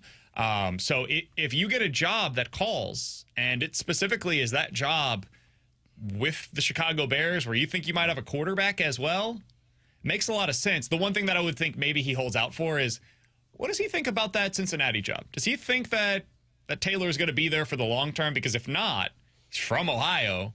He makes sense geographically. You've got Joe Burrow there. Maybe you wait another year and see if that job potentially opens, and then they come calling. 4 years to a national championship with Notre Dame. You know how fast jobs end in the NFL? You go and have two bad years. He'd be back in a second. I know. By then, Ryan Day will be fired. NFL, you go get your pick of which college job you want. Ask Jim Harbaugh, man. He was at Stanford, goes to the NFL. He comes back to college for what? For Michigan. Yeah. You have success like this, you'll have your pick of the litter. Don't get too horned up, BK, with the NFL jobs now. Enjoy it what you got right when you have it. Don't mess with happy. That's what I've always said. But I can be pretty happy ball coaching the Chicago Bears. Say, that paycheck they might give him might be pretty nice. Are you kidding me? The school just got $20 million. I'm sure Marcus Freeman's in good shape, guys. Touche. Well played, sir. Coming up in 10 minutes, we'll talk about Jordan Kyrou finally putting together the kind of consistency that we've all been waiting for. But next, it's time for the Junk Drawer here on 101 ESPN.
With Alex Ferrario and Tanner Hendrickson, I'm Brandon Kiley. Hopefully we get Alex Ferrario back on. I can see his face, but he has not reconnected via the Zoom. So hopefully we'll be able to get that with him here momentarily. Here's the problem. He's got our junk drawer story for today. Well, now this just became a junk drawer story.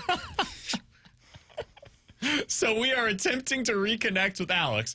If you are just tuning in, Alex is broadcasting from home today because he lives at the bottom of a hill and he couldn't get out of his neighborhood today. T-Bone and myself, we're both broadcasting live from inside of the studio. Typically on a Friday, we would be out at the Centene Community Ice Center in the E&B Granite Studios.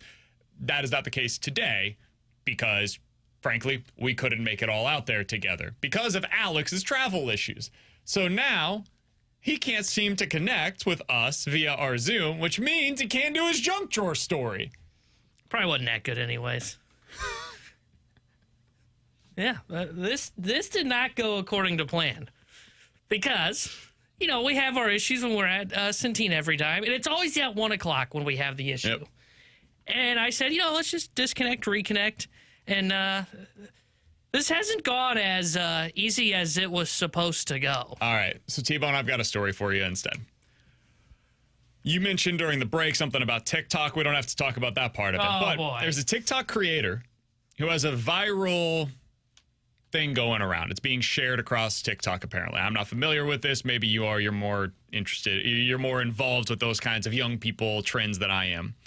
It's a viral cucumber salad recipe. It has millions of views and shares, and it is being blamed right now for a shortage of the vegetable in Iceland. Yes, there is an Icelandic cucumber shortage right now because of a trend on TikTok from a content creator in Canada. So that's where we're at with our lives nowadays in 2025 is cucumber shortages in Iceland because of things that are being shared on TikTok. So there's your junk drawer story for today. That's Floyd. Oh, hey, good news. I got him back. I think I fixed the problem. Well, we'll talk to Alex coming up in the next segment in 15 minutes. How do the Cardinals salvage this offseason? But next, Jordan Kyrou finally putting together the kind of consistent success that we have been waiting for. Alex will explain that next year on 101 ESPN.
With Alex and T-Bone on BK, it looks like we've got Alex Ferrario back connected for us here on the show. If you guys have missed anything, by the way, check it out on the podcast page after the show today. Podcast is presented by Schaefer Door Company. Two places you can find it, 101ESPN.com or the free 101 ESPN app. The app is presented by Dobbs Tire and Auto Centers. You can always watch us as well on YouTube at youtube.com/101ESPN STL. All right, let's talk a little bit about the St. Louis Blues, Alex, because the offense has been unbelievable. They've scored 4 or more goals in each of the last 5 games, one of the longest streaks, tied for the second longest such streak in the past 30 years of Blues hockey. So they're playing really well offensively. At 5-on-5, they look great. They're a top 5, top 6 offense in the NHL at 5-on-5 under Jim Montgomery. And one of the reasons why is because Jordan Kyrou has become the player that we all hoped that he would be. He is not only successful where you get the Brandon Saad stuff, right? Where it's, oh my God, there's a hat trick. Oh, there's a couple of goals there. Oh, wow, it's 3 straight games with a goal. It's not that. That's what Jordan Kyrou has been at times in his past. It's one of the frustrating things, honestly, about his games that, yes, he'll have these flashes, but then he'll go 4 straight games with no points. And then at the end of the season, you look back and you're like, oh, wow, 70-point season. But the way that he did it is frustrating for some fans. Alex, in his last 21 games, he has 20 points. He's a +6 in that stretch. This is all under Jim Montgomery. And in that stretch, he has 13 goals. And I think the longest consecutive games without a goal is 2. We are starting to now see 3. There you go, 3 games. We are now starting to see the consistency of success from Jordan Kyrou. Alex, when you watch him night to night, what's changed about his game for you? It's the commitment to the play away from the puck. And he was on with Curbs and Joey last night on their post-game breakdown afterwards, and he said, because Curbs asked him what's really been efficient under Jim Montgomery, and he said it's just what he harps on in terms of how you play away from the puck, because the more you play strategically away from the puck, the more offensive opportunities open up. And that, to me, is kind of what's changed. Like, I don't think Jordan Kyrou's been bad this season away from the puck. In fact, I think he's been dramatically different. But when you go in that span with Drew Bannister versus when you go into the span under Jim Montgomery, you look at a couple of factors. One, who he's playing with. He was toyed around a little bit, whether it was with Pavel Buchnevich or Robert Thomas, and the Robert Thomas injury took place, and now you're talking about Pavel Buchnevich or Braden Shen. But also remember, Dylan Holloway was kind of used as a centerman. So there was no consistency in terms of where line combinations have been. In 21 games with Jim Montgomery, 10 consecutive games have been Jordan Kyrou playing with Braden Shen and Dylan Holloway. And when you play on the same line, your line mates start to understand where you're at, how you play, what you're doing, and the effectiveness of how he's playing away from the puck, the details that Jim Montgomery has harped on, has led to Jordan Kyrou being in the right place at the right time to score goals. So I just think everything about his game has dramatically shifted from Drew Bannister to Jim Montgomery, and it's why he's tied for 3rd most goals in the National Hockey League since Jim Montgomery has taken over. And no coincidence, BK, Dylan Holloway, his line mate, is tied for the 5th most goals in the National Hockey League since Jim Montgomery has taken over. It's what Montgomery wants them to do away from the puck that leads to more opportunities in the offensive zone. So they now have a true second line, like a second line that can compete with any second line in the NHL right now. I'm willing to put Shin, Kyrou, and Holloway up there.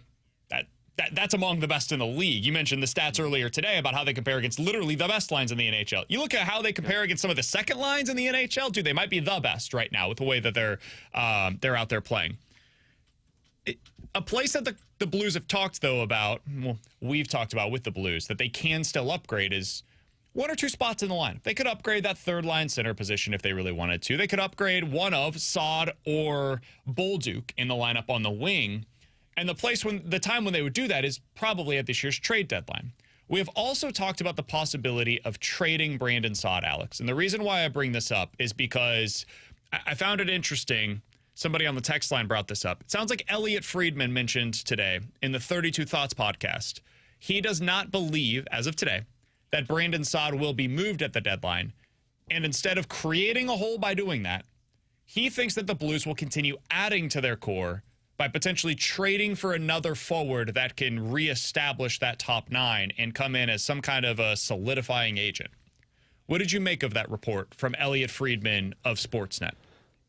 Yeah, well, and to that point, BK, this was the actual quote from Friedman. Not convinced the team is going to move Brandon Saad anymore. Quote, you can trade your problem or you can solve your problem when it comes to Jim Montgomery and what he's done with this team. And what that tells me, and Curbs mentioned this yesterday on the broadcast, Brandon Saad really is a X factor to unlock this team. Because if he plays the way he played last night and the way that he played against the Ottawa Senators, he is a top-line winger for you and can play there with Robert Thomas and Pavel Buchnevich. And the trickle-down effect is now Jake Neighbors is on your third line with a Zachary Bolduc. You're not forcing Dalibor Dvorsky up to the NHL level right away. And you've got 3 effective lines, with the fourth line being one that Jim Montgomery finds responsible. So, yeah, if you believe this is a team that can compete to get to the playoffs, you go out there and you add a third-line centerman. I don't know if that's Mikael Granlund. I don't know if that's Trent Frederick. Heck, it could be somebody we're not even talking about. But if Saad plays to this level and this line's productive for you, you go out there and you find a third-line centerman so that Neighbors enter the trade acquisition, Zach Bolduc or Oscar Sundqvist play the other wing for that third line. Now you've got offense and responsible 200 feet on the ice with a fourth line. So, yeah, if they're not going to move Brandon Saad, if he's going to play this well and Jim Montgomery is going to find a way to get him to play this well consistently, you absolutely go out and you find a pending UFA that you can have for this stretch run, see how he fits into the team, and then reassess your roster in the offseason. The other news for the Blues is that it sounds like Otto Stenberg, one of their top prospects, is going to be coming back to going to be moving to North America. Alex, explain for our listeners what's going on with Otto Stenberg, why this is happening right now, and what you make of the news. So this is really interesting. So Mike Meyer was the one that tweeted this out. He kind of does some prospect stuff on social media. And the Swedish Hockey League team that owns the rights to Otto Stenberg, as he returned from the World Juniors, they reported earlier today that Stenberg is not going to return, that the Swedish Hockey League team was contacted by the request from the Blues to terminate the loan agreement early of Stenberg. So basically what I'm understanding this as is the Blues don't like the of Stenberg playing in the Swedish Hockey League. They want to get him over to North America. And a lot of this is what Doug Armstrong spoke about a couple of days ago in his press conference. He basically said, like, look, these kids are playing in a Swedish Hockey League team that is make or break if you don't win hockey games. So if you're not contributing into the top 6 or helping the team win, well, then you're not going to be playing. And that's tough to do for a 19-year-old. He's got 3 goals. He's a -7 right now, and he's only playing like 12, 13 minutes a night. So this, to me, is the Blues saying, we don't think that they're developing Stenberg the way that they should be. And look at what Dalibor Dvorsky did last year in juniors hockey. Look at what Jakub Stancil is doing right now in juniors hockey. We want Stenberg in North America. What will be interesting, BK, is he's already in an entry-level contract for the Blues. Do they send him to the American Hockey League to play for the Springfield Thunderbirds? I don't believe he can go to junior hockey because they're so far into the season. Maybe it's possible. Or do they just have him on the NHL roster for the rest of the season and not play a hockey game? Oh, no, but you can't do that. I don't believe so either. My guess is it's probably going to be the American Hockey League, and you just have him down there, and it starts his entry-level contract. And it doesn't really burn any years because he's not playing at the NHL level, but they don't like what he's doing in Sweden, and they want him to develop better over in North America. And I'm really wondering if more of these guys after this season take that same route, like a Theo Lindstein or maybe somebody else that's playing over in Europe. So this comes from a story from the Sweden Herald. Here's some comments from the team on why this all happened. Are you reading Swedish over there? It is in English for what it's worth. Okay. Props to you, BK. Otto comes from a strong World Junior Championship, and we, of course, had high hopes that he would come back to us with high energy and take further steps during the rest of the season. That is according to their manager. Now, St. Louis and Otto have instead come to the conclusion that his development would benefit most from moving to North America, and we don't think that it is in our interest to force players to stay with us. So that was the comment from them. I look at what Dalibor Dvorsky was last year, guys. He played 10 games. He was only getting like 5-6 minutes a night. He was the 13th forward in those games. And what happened? They got him to the juniors, and he put up 88 points and was the best player in junior hockey last year. The Blues are obviously looking at this saying, look, Stenberg's not turning into the player we thought he was in Sweden. He needs to go dominate against his peers, and that's what they're going to try and accomplish with him. He's played in 25 games there, has 3 goals, 6 points, and is a -7 on the ice. So that might have a little something to do with it, with what they're – it could just be a confidence thing, honestly, where they've got him in a role where he's trying to be like a grinder, and instead of being able to flourish into the potential top 6 forward that they want him to be, he's now becoming more of a like bottom 6 forward with the role that he has been placed in the SHL. So we'll see. Well, he dominated at World Juniors last tournament last year, BK, and that was because he was playing in a juniors league over in Sweden against guys that were his own age, and he was great there. He got the promotion this year to the elite level in Sweden, and he hasn't been performing. Didn't have the best World Juniors tournament. I mean, if you're the Blues, you can't afford to have a former first-round draft pick take a step back in development. So I love the move. I'm curious where he goes, if it's the AHL or a juniors team. My guess, and this is pure speculation, my guess would be AHL.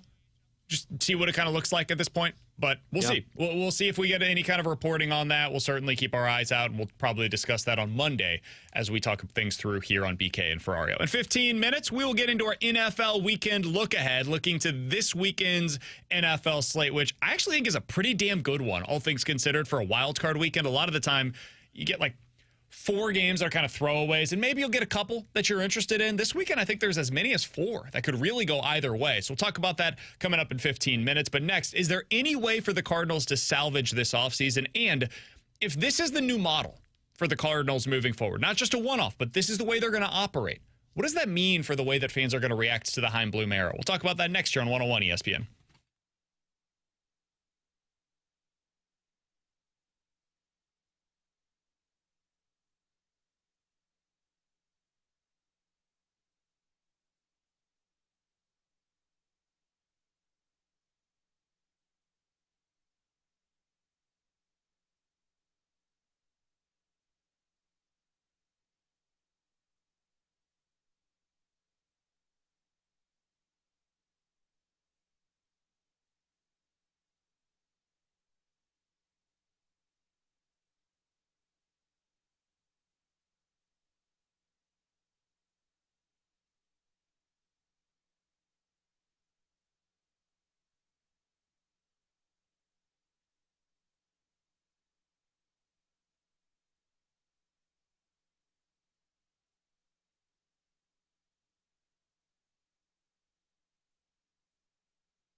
So over on The Athletic, Jim Bowden, our good buddy, former MLB general manager, joins us regularly here on BK and Ferrario, typically a few times a year to break things down with the Cardinals. He put together his grades for every team's offseason, Alex, and how they've done so far in Major League Baseball.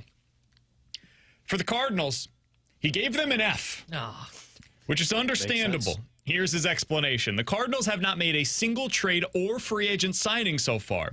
They lost Goalie to free agency and have been trying to unload the Nolan Arenado contracts to no avail. Even if they can't trade Nolan Arenado, if he comes to spring training and demonstrates that he could be a comeback player of the year type of a candidate, his value actually might improve and it could be easier to swap him. As an aside, I think that's nonsense. But anyways, the Cardinals will probably have a better idea of if they can move him before spring training once Alex Bregman signs, as the teams that miss out on Bregman will then be forced to pivot. In the meantime, they're building for the future in the final year under John Mozeliak before Chaim Bloom takes over as the president of baseball operations next offseason. Now, T-Bone asked us what I think is a pretty interesting question in the office. They've got an F right now, and I think it's deserved for what they've done, or what they haven't done, frankly, this offseason. Is there a way for the Cardinals to salvage this thing in your mind, Alex? Not for an A. There's no way they can get an A grade for this offseason, given the way they're approaching it. Can they get to a C?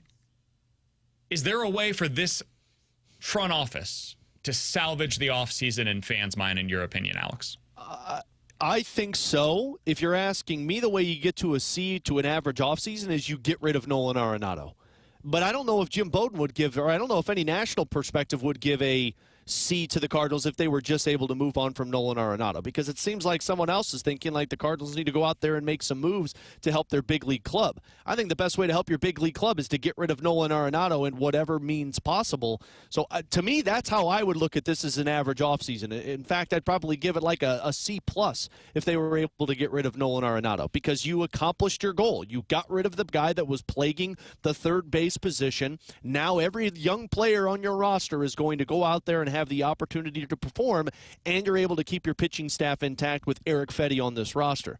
I would say that's a C if you're able to move on from Nolan Arenado, but if you're not able to, I don't see any possible way for you to make this more than an F. I think that's a D, because it just it was the bare minimum that you could do to pass. It was the most mow of off seasons, wasn't it? Like if you get into a class, right, and you simply turn in all of the work and you occasionally get stuff right, there's a decent chance that you're going to get a D in that class. That's pretty much what the Cardinals would have done in this scenario. Like, they went into the offseason and they had literally one goal, which is, hey, can we please move on from this contract? It's all they actually had to do. Other stuff is just what they don't do. Do not go out there and re-sign any of the players that hit free agency. Do not go out there and sign somebody to a contract that they are not deserving of this offseason. Do not go out there and trade some of your prime young players in a deal that could come back to cost you. Don't do any of that crap. If you don't do any of that, and you do get this one thing accomplished, you did the bare minimum. You met the lowest possible level of expectation. So to me, that would get them a D. I don't think within realistic outcomes, there's anything they can do to salvage this offseason, because I don't even know what that would look like. They're going to bring in a starting pitcher. They're going to trade Lars Nootbaar for one of the Mariners pitchers. There's been zero buzz about them doing anything like that. It would be the antithesis of what they've been talking about, which is finding out what Nootbaar is for this upcoming season. So now you can make the determination on what his future is in St. Louis. So based on the way that they've, you know what, there's one thing, but it's not realistic. What is it? They could go get Sasaki. But that's not realistic. They're not going to go do something. Hey, he met with a surprise team. That could have been us. It ain't the We're Cardinals. not even giving. We're not even giving Palante. Report with zero information. It wasn't the Cardinals. The Cardinals aren't willing to give Palante $200,000 to go to arbitration, and we're talking about Sasaki. Get the hell out of here. I just don't think there's anything they can do to get them to a C. T-Bone, am I crazy here? No, because that's what my answer is going to be. I don't think they can salvage this offseason. And if I'm being completely honest, it feels like this offseason was destined to be a failure from the beginning. I don't think we knew that at the time when they had the press conference right away. But anytime that they started to say, hey, we're probably going to be cutting payroll, odds are that means you're probably destining your offseason for a failure, because your only deal you could move, because Sonny Gray said he wasn't going to go anywhere, Contreras said he wasn't going to go anywhere. The only move you could really make on one of the big contracts left was Arenado, but he still had some protection. And in fact, we saw him use that protection to not go to Houston. So if you moved him, sure, it opens up playing time, but there's nothing that they can do, and this is why I don't think it's salvageable. You can't look at what they're going to do this offseason. There's not a move out there that they're going to make that you look at and say, okay, we just raised our ceiling from a 75-win team to a 80-win team or to a 78-win team. Because everything that they're hoping to accomplish, and when Mo makes comments of we still think we're a competitive team, that's not by doing anything that the front office is doing. That's just by players showing up and playing baseball games, and hopefully they end up reaching new ceilings this year. It's nothing that the front office is going to do. So, no, I don't see a scenario in which this offseason can be salvaged. Let me give you one possible scenario. And I'm curious your thoughts. Go get Vladimir Guerrero Jr. No, they're not doing that. Did you see what he's going to get in arbitration? Wasn't it like $28 million? Yeah, $28 million. Cardinals are trying to cut that. Yeah, so that's not happening. If they were to trade Nolan Arenado and get something in return, they trade Eric Fetty and get something real in return, get a prospect haul that we're all looking around like, okay, Cardinals did pretty well with that. They trade Steven Matz and get something in return. And then they go out and sign a bullpen arm. I don't know who that guy would be, but they get a bullpen arm that is interesting and either fits into the bullpen or maybe could masquerade as a starting pitcher for them, like somebody in that range. Would that be a C? Trade Steven Matz, trade Eric Fetty, trade Nolan Arenado. Those are the three big moves from the roster that they make the rest of the offseason. And then they add some kind of a mid-tier bullpen arm that could kind of replace the production that you're missing from Andrew Kittredge. Is that a C-level offseason in your mind? To me, it's as close to a C as you can get without being a C, because your team sucks because you've lost Fetty, so now your rotation's awful. Yes, you got rid of Arenado, which was great. Cool. I'm so glad you got that bullpen arm that could masquerade as a starting pitcher. Your team's going to be bad, but it's close to a C because you at least, I would imagine, got a couple things back in return for Eric Fetty that could get you somewhat excited, but it's not going to do anything for this year. So, you get the D+, but you're like, hey, you were almost there. You almost got that C.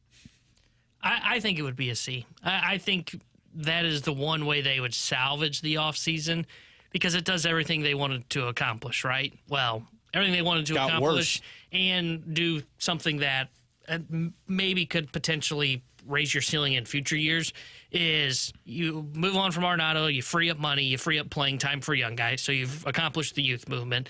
And then if you trade Fetty and get something nice in return, what you did, now again, the order of operations is wrong, but they did it, is you take advantage of what the market presents to itself, right? That's why I've always thought it made a ton of sense. I can't even believe it's a conversation of keeping Eric Fetty this offseason while you're trying to cut payroll and go through a youth movement. Well, Fetty's making $7.5 million as a number three. I've seen number threes get $15 to $20 million on the market. Yeah. So teams like Cleveland, these mid-market teams, he's a perfect contract that somebody would trade for and give up a decent prospect for. And then on top of that, you bring in a bullpen arm that helps you in the here and now for if you are going to be competitive or not, if guys end up hitting their ceilings offensively. So I think that's the only way you can salvage it, but it's not sexy at all. Yeah. I mean, it is the most C of C grades you could get. It's not something that's exciting. I mean, it's just, let's be honest, it doesn't get anybody going. It's not revving your engine as to what you could potentially get there. But I don't know, if you went out and got Carlos Estevez. Oh. Yeah. He's good. Really? I don't. So we're going to give ourselves a C? What I'm saying is, I don't even know that rises to the level that we're talking about here. I think that's going to be too much money for them. He's probably going to get a 2-year, $20 million deal, 3-year, $30 million deal, something like that. And I don't think the Cardinals are paying that kind of money for him. So the Kittredge deal makes sense. Yeah, the Kittredge deal is the one that kind of made some sense, but it's $10 million. Yeah. You just got a real deal out there yesterday. So that is certainly not something that the Cardinals were ever going to be interested in. He got real money from Baltimore. $10 million is the third biggest salary that any reliever has acquired so far this offseason via the market. Blake Trinan was at 11, Aroldis Chapman at 10.7, and then it's Andrew Kittredge at $10 million. That was the third biggest salary for a reliever. Andre Palante can't get $200,000 more. They're not going to get a $10 million pitcher on the market. You just flooded my engine. This is a tough offseason cover. I'm not going to lie to you guys. I'm typically the one that I love this You're time of the year. the optimistic one. I know. I love this time of the year, especially here in St. Louis, because it's a rare market where baseball's offseason really matters. It moves the needle in a way in St. Louis that it doesn't in most markets across the country, because most markets have either a football or a basketball team that you're paying attention to this time of the year that really are the number one story in the city. The Blues are certainly a big story in town, don't get me wrong, but the Cardinals are huge. They're massive, right? Historically speaking. And this offseason, it doesn't feel that way. This is the first time that I can say that really since moving to St. Louis almost 10 years ago now, where it doesn't feel like the Cardinals are the number one story in town right now. I can't that's never happened in my experience here. I can't imagine, Alex, it's happened in your lifetime here in St. Louis.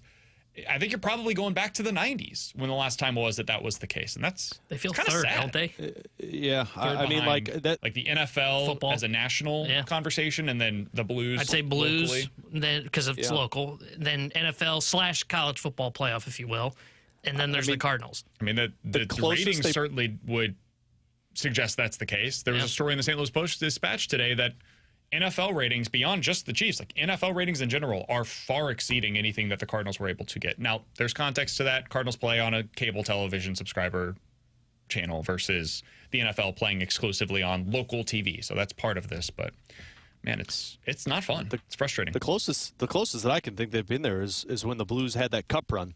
And then going into the following season where there was some anticipation of what the Blues were going to be. But I still think the Cardinals were at the top of the mind because they were still somewhat competitive at that time frame. And I think they just acquired Nolan Arenado in that offseason. In that offseason, if I'm not mistaken, that was the year that they went to the NLCS, right? 2019 was. While people did not believe in that team, there was still, success there, even if uninspired success was the case. Yeah, late 90s is probably the last time you were at that position. Like prior to 98. Like the strike up until 98, like that range is probably what we're talking about here. That kind of apathy. Not just frustration, not anger, but apathy that's starting to settle in. Yeah, because the Blues had Brett Hull at the time, Wayne Gretzky, like they had a fun team. That was probably at the top of the mind over something. And then the greatest show on turf at the time, too. Coming up next, time for our NFL weekend look ahead. We have a bunch of games in the NFL wild card that are legitimately compelling, more so than I think you could say in most seasons. So we'll get to our preview of those coming up next year on 101 ESPN.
Tanner Hendrickson here with a Sports Center update brought to you by Saliga Heating and Cooling. Blues beat the Anaheim Ducks last night 6-2. They'll be back in action tomorrow night when they host the Columbus Blue Jackets. We'll have pregame coverage starting at 5 o'clock with Alex Ferrario and Joey Vitale. The Joey will join Chris Kerber for Puck Drop at 6. The Sports Center update is brought to you by Saliga Heating and Cooling, an independent American Standard heating and air conditioning dealer.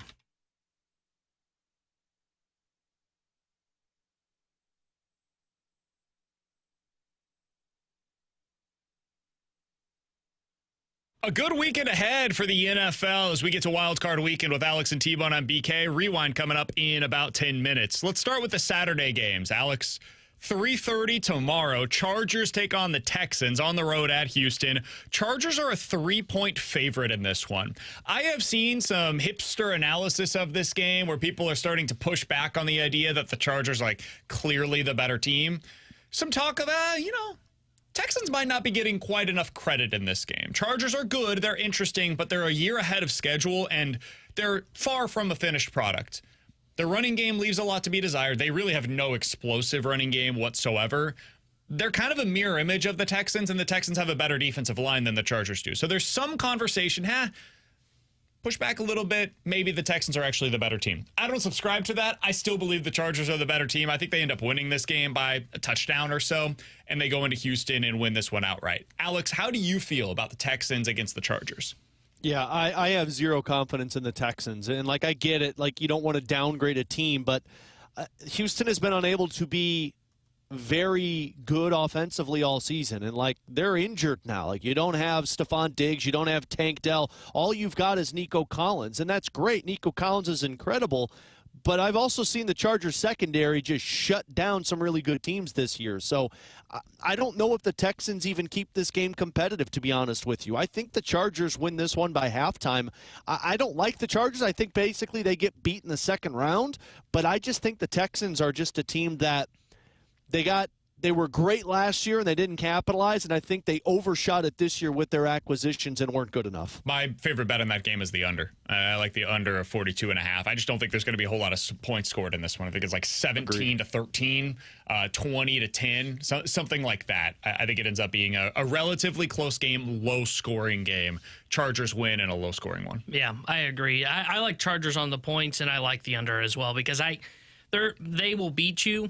And the Texans, they won't play well enough to keep up with them, but they won't beat you and blow you out of the water. It's just not in their MO. Saturday night, Steelers at the Ravens. Ravens are a 9.5-point favorite. I haven't seen anybody caping for the Steelers in this one. It's really just a matter of, do you think they can keep it close?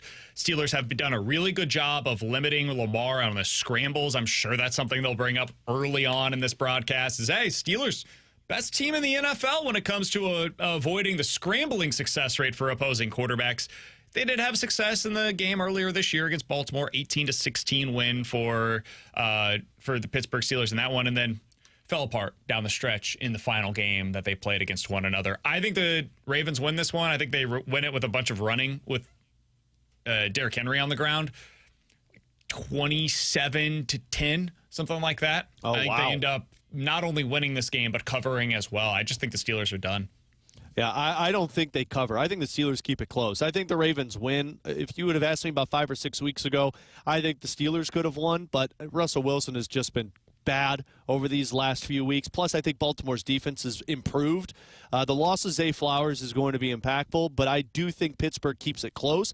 I think they lose by a touchdown. Yeah, I agree with BK. I think Ravens will cover this game. I said back on week 7, I don't care who the Steelers play in the first round of the playoffs. They will lose, and I'm sticking with that because they're playing terrible of late. So give me Ravens minus the 9.5. That's the game that I would be most surprised if the underdog wins. Oh, really? Yep. Mine would be Broncos. We're getting to that game coming up Broncos next. Too. I do not think that the Broncos will win this game. I do think that the Bills will cover this game. The Bills on Sunday at noon on CBS are at home against the Denver Broncos. I do think the Denver Broncos have some answers here.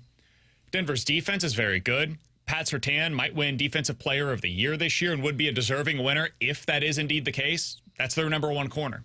They also have one of the best pass rushes in the NFL. Now, it's nearly impossible to sack Josh Allen, but putting pressure on him is important, and they have some team defense speed that can help to contain Josh Allen when he gets into that scramble mode. So I think they will make things difficult for Allen. I think he will find a way to find answers, though, because he's that freaking good. What the real question to me is, what do they do offensively? Because the Bills' defense is a turnover merchant. When they don't get turnovers, they're not very good. They don't stop teams very often other than those turnovers that they're able to create. They had one of the best turnover margins in the NFL in the last 40 years.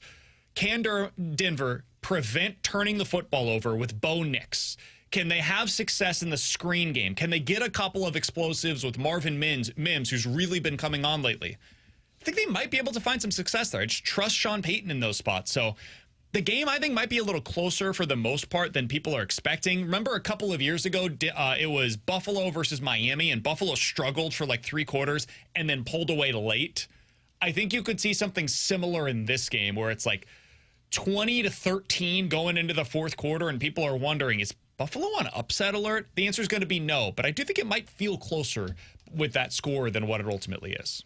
Yeah, that's the one I disagree with you on. I think Buffalo makes this one look like a cakewalk. I think Denver's had a great season. I think their defense is very dangerous, and Bo Nix has his moments. But I think Buffalo's going to rise to the occasion on this type of game to kind of set the precedent of this is a different team going into the playoffs. I think Josh Allen has an incredible game. I think James Cook has an incredible game. And I think Denver's defense gets exploited a little bit here. So I think Buffalo wins this one I think they're up by halftime by a lot. I think Broncos push back a little bit in the second half, but Buffalo eventually wins and covers. That's kind of how I see it going, because I just don't know if Bo Nix is going to make enough plays. And if he doesn't make enough plays, then I don't even think you can keep this one close by the time you get to halftime. And then when he starts to kind of take your foot off the gas pedal a little bit, that's when I think this is going to be one of those classic games where it was like the Notre Dame, Indiana in the college football playoff, where you look at it and you go, oh, that was a close football game. Well, hold on. Let me tell you the real story of that football game. It wasn't that close. So the next one up, midday, Packers at Eagles. You guys know my affinity for the Green Bay Packers. I just can't quit them. You're going to cost the fast lane, aren't you? No, I'm picking the Eagles. I am picking the Eagles in this one, but I'm going to be really mad at myself if Green Bay finds a way to win this one and I didn't back them. It's going to tear me apart. It's going to be the opposite of what happened with Minnesota last week, where all season I was in on the Green Bay Packers, and then final week of the year, I'm like, you know what? They've got injuries on the defensive side of the ball. They also have an injury to Christian Watson, who, while not a key player for them, is somebody that really helps take the top off of an opposing defense. He's got an important role, even though he's not great. He's out for this game as well. I just think it's going to be too much for them to overcome, and the Eagles' talent will be able to come through. A.J. Brown has had some kind of lingering, not injury, but he's hurt. Devontae Smith missed practice today with a sore back. He's expected to play, but a sore back there. There's a lot of stuff in this game that makes it difficult to predict. I think it could go either way. I do think the Packers will cover. It's a 5.5-point line, which I think is too much in this game. It ends up being like a 27-23 game. Give me the Eagles to win outright, but I do think it's going to be close. Yeah, I side with you on this one. I think Packers keep this one close and they cover the 5.5. Philly's going to win, but I'm not sure where Philly blows the Packers out of the water, because Jalen Hurts, I haven't been impressed all season. You just mentioned A.J. Brown. I think he said earlier today it was his knee that's been dealing with it, and he's playing injured. Philadelphia is winning off of Saquon Barkley, and that's what this is going to come down to. But I do think Jordan Love and that offense is going to have at least a couple of plays up their sleeves. I think this is a 3-point loss for Green Bay. Yeah, I think Packers will cover as well, because the Packers this year have been the classic, hey, we beat the bad teams, we're competitive with the good teams, but we just don't have enough to get over the top. I like the Eagles in this one. I think the Eagles are the best team in the NFC right now. I think they've got the best pure talent. Now, granted, the injuries with Brown, Smith, as you mentioned, can change that if they have stuff that's going to be lingering throughout the playoff run. But I have the Eagles going all the way through the NFC and getting to the Super Bowl. All right, last one up. I think I'm with you on that one, T-Bone, but it's mostly because I think all of these teams are fundamentally flawed in the NFC, and they're the ones that I trust the talent the most, even though I don't love the coach, and I don't know that I trust the quarterback, but somebody's got to come out of this conference, so I guess I'll go with them. They've got an elite defense. Their defense, I think, doesn't get enough credit for how good they've been. They're a top 3 unit in almost every statistical category that you find. I think that's ultimately what carries them to the Super Bowl, is they've got an elite defense and elite talent at certain positions on the offensive side of the ball. Great offensive line as well. All right, last game, Commanders at Bucks. I have no feel for this game whatsoever. It's the one that I'm having the toughest time coming to terms with who I'm picking. I think I'm going to go with the Commanders to pull off the upset in Tampa Bay. It's a 3-point line. It's basically hey, home field advantage was one way. We think these teams are effectively even. I'll go the Commanders. I will tell you this. I would take the over. 50.5 is the point total in this game. I think you're getting a shootout.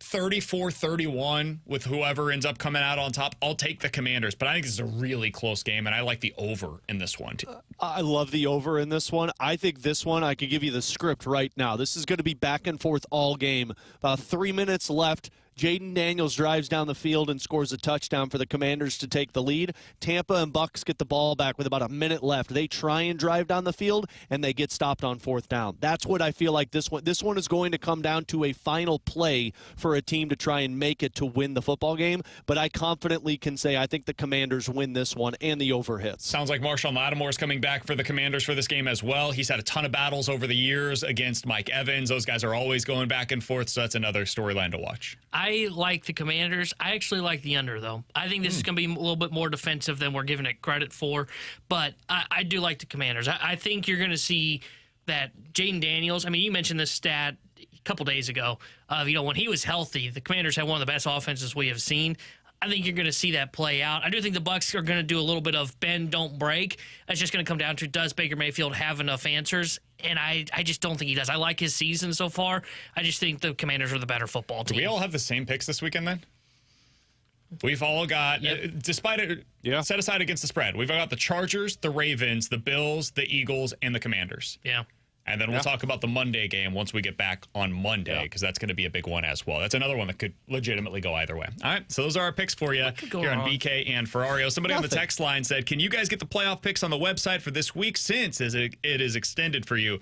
We're not going to do that. We will reveal them live. I believe it'll be on the Riz show. I'm talking about the Fast Lanes Pick'em Challenge. They're going to reveal those, I believe, on the Riz show coming up next week, probably on Tuesday. We don't want to be able to see what the other team has been picking. So that way they don't know what the Fast Lane has picked and the Fast Lane doesn't know what the Riz show has picked. It'll all be announced live, and we'll find out which of those two sides ends up winning based on their wild card pick'em. With Alex and T-Bone on BK, the Rewind's next here on 101 ESPN.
Alongside Alex Ferrario and Tanner Hendrickson, I'm Brandon Kiley. You've got BK and Ferrario for just another couple of minutes here on 101 ESPN. If you've missed anything from today's show, be sure to check out the podcast. It's all presented by Schaefer Door Company. The two places that you can go to find it are 101ESPN.com or the free 101 ESPN app. The app is always presented by Dobbs Tire and Auto Centers. You can always check us out on YouTube as well at youtube.com/101ESPN STL. We just gave you guys our NFL picks for the week, so if you missed any of those, check out the podcast page. College football tonight, we continue with the semifinal. Texas versus Ohio State. 6.5-point line now in favor of Ohio State in this one. And I think I'd take it. That defense going up against Quinn Ewers, I think they forced a couple of mistakes for Quinn Ewers. I expect Ohio State to look good in this game offensively as well. So I do think Ohio State wins. I do think they end up covering. Alex, who do you have in this one for tonight's game? I've got Texas in this one. I think Texas's secondary makes things very difficult for Ohio State to put up that offense. So I don't think Will Howard has as great of a game in this one, and I think this is the Ryan Day fall apart. Yeah, I like Ohio State in this one. I like them to cover, but to his point on the defense, I do like the under 52.5. I do think it may take a little bit for these teams to find a little bit of a rhythm here in this one, but I do think overall you're going to see Ohio State be the better football team and win by, I'm going to go with 10 points. I think that's about right. That's why I would have him as well. Alex, Blues in action tomorrow against the Columbus Blue Jackets, a team that they've had their struggles with at times this season. Lost the last one 6-4. They're going to likely, I would assume, have Binnington in net. What are you watching for in this game against Columbus? Well, the offense to continue, the even strength success to continue. I think that's going to be the biggest thing. Can you put consistency together in terms of how you've performed versus how you need to perform?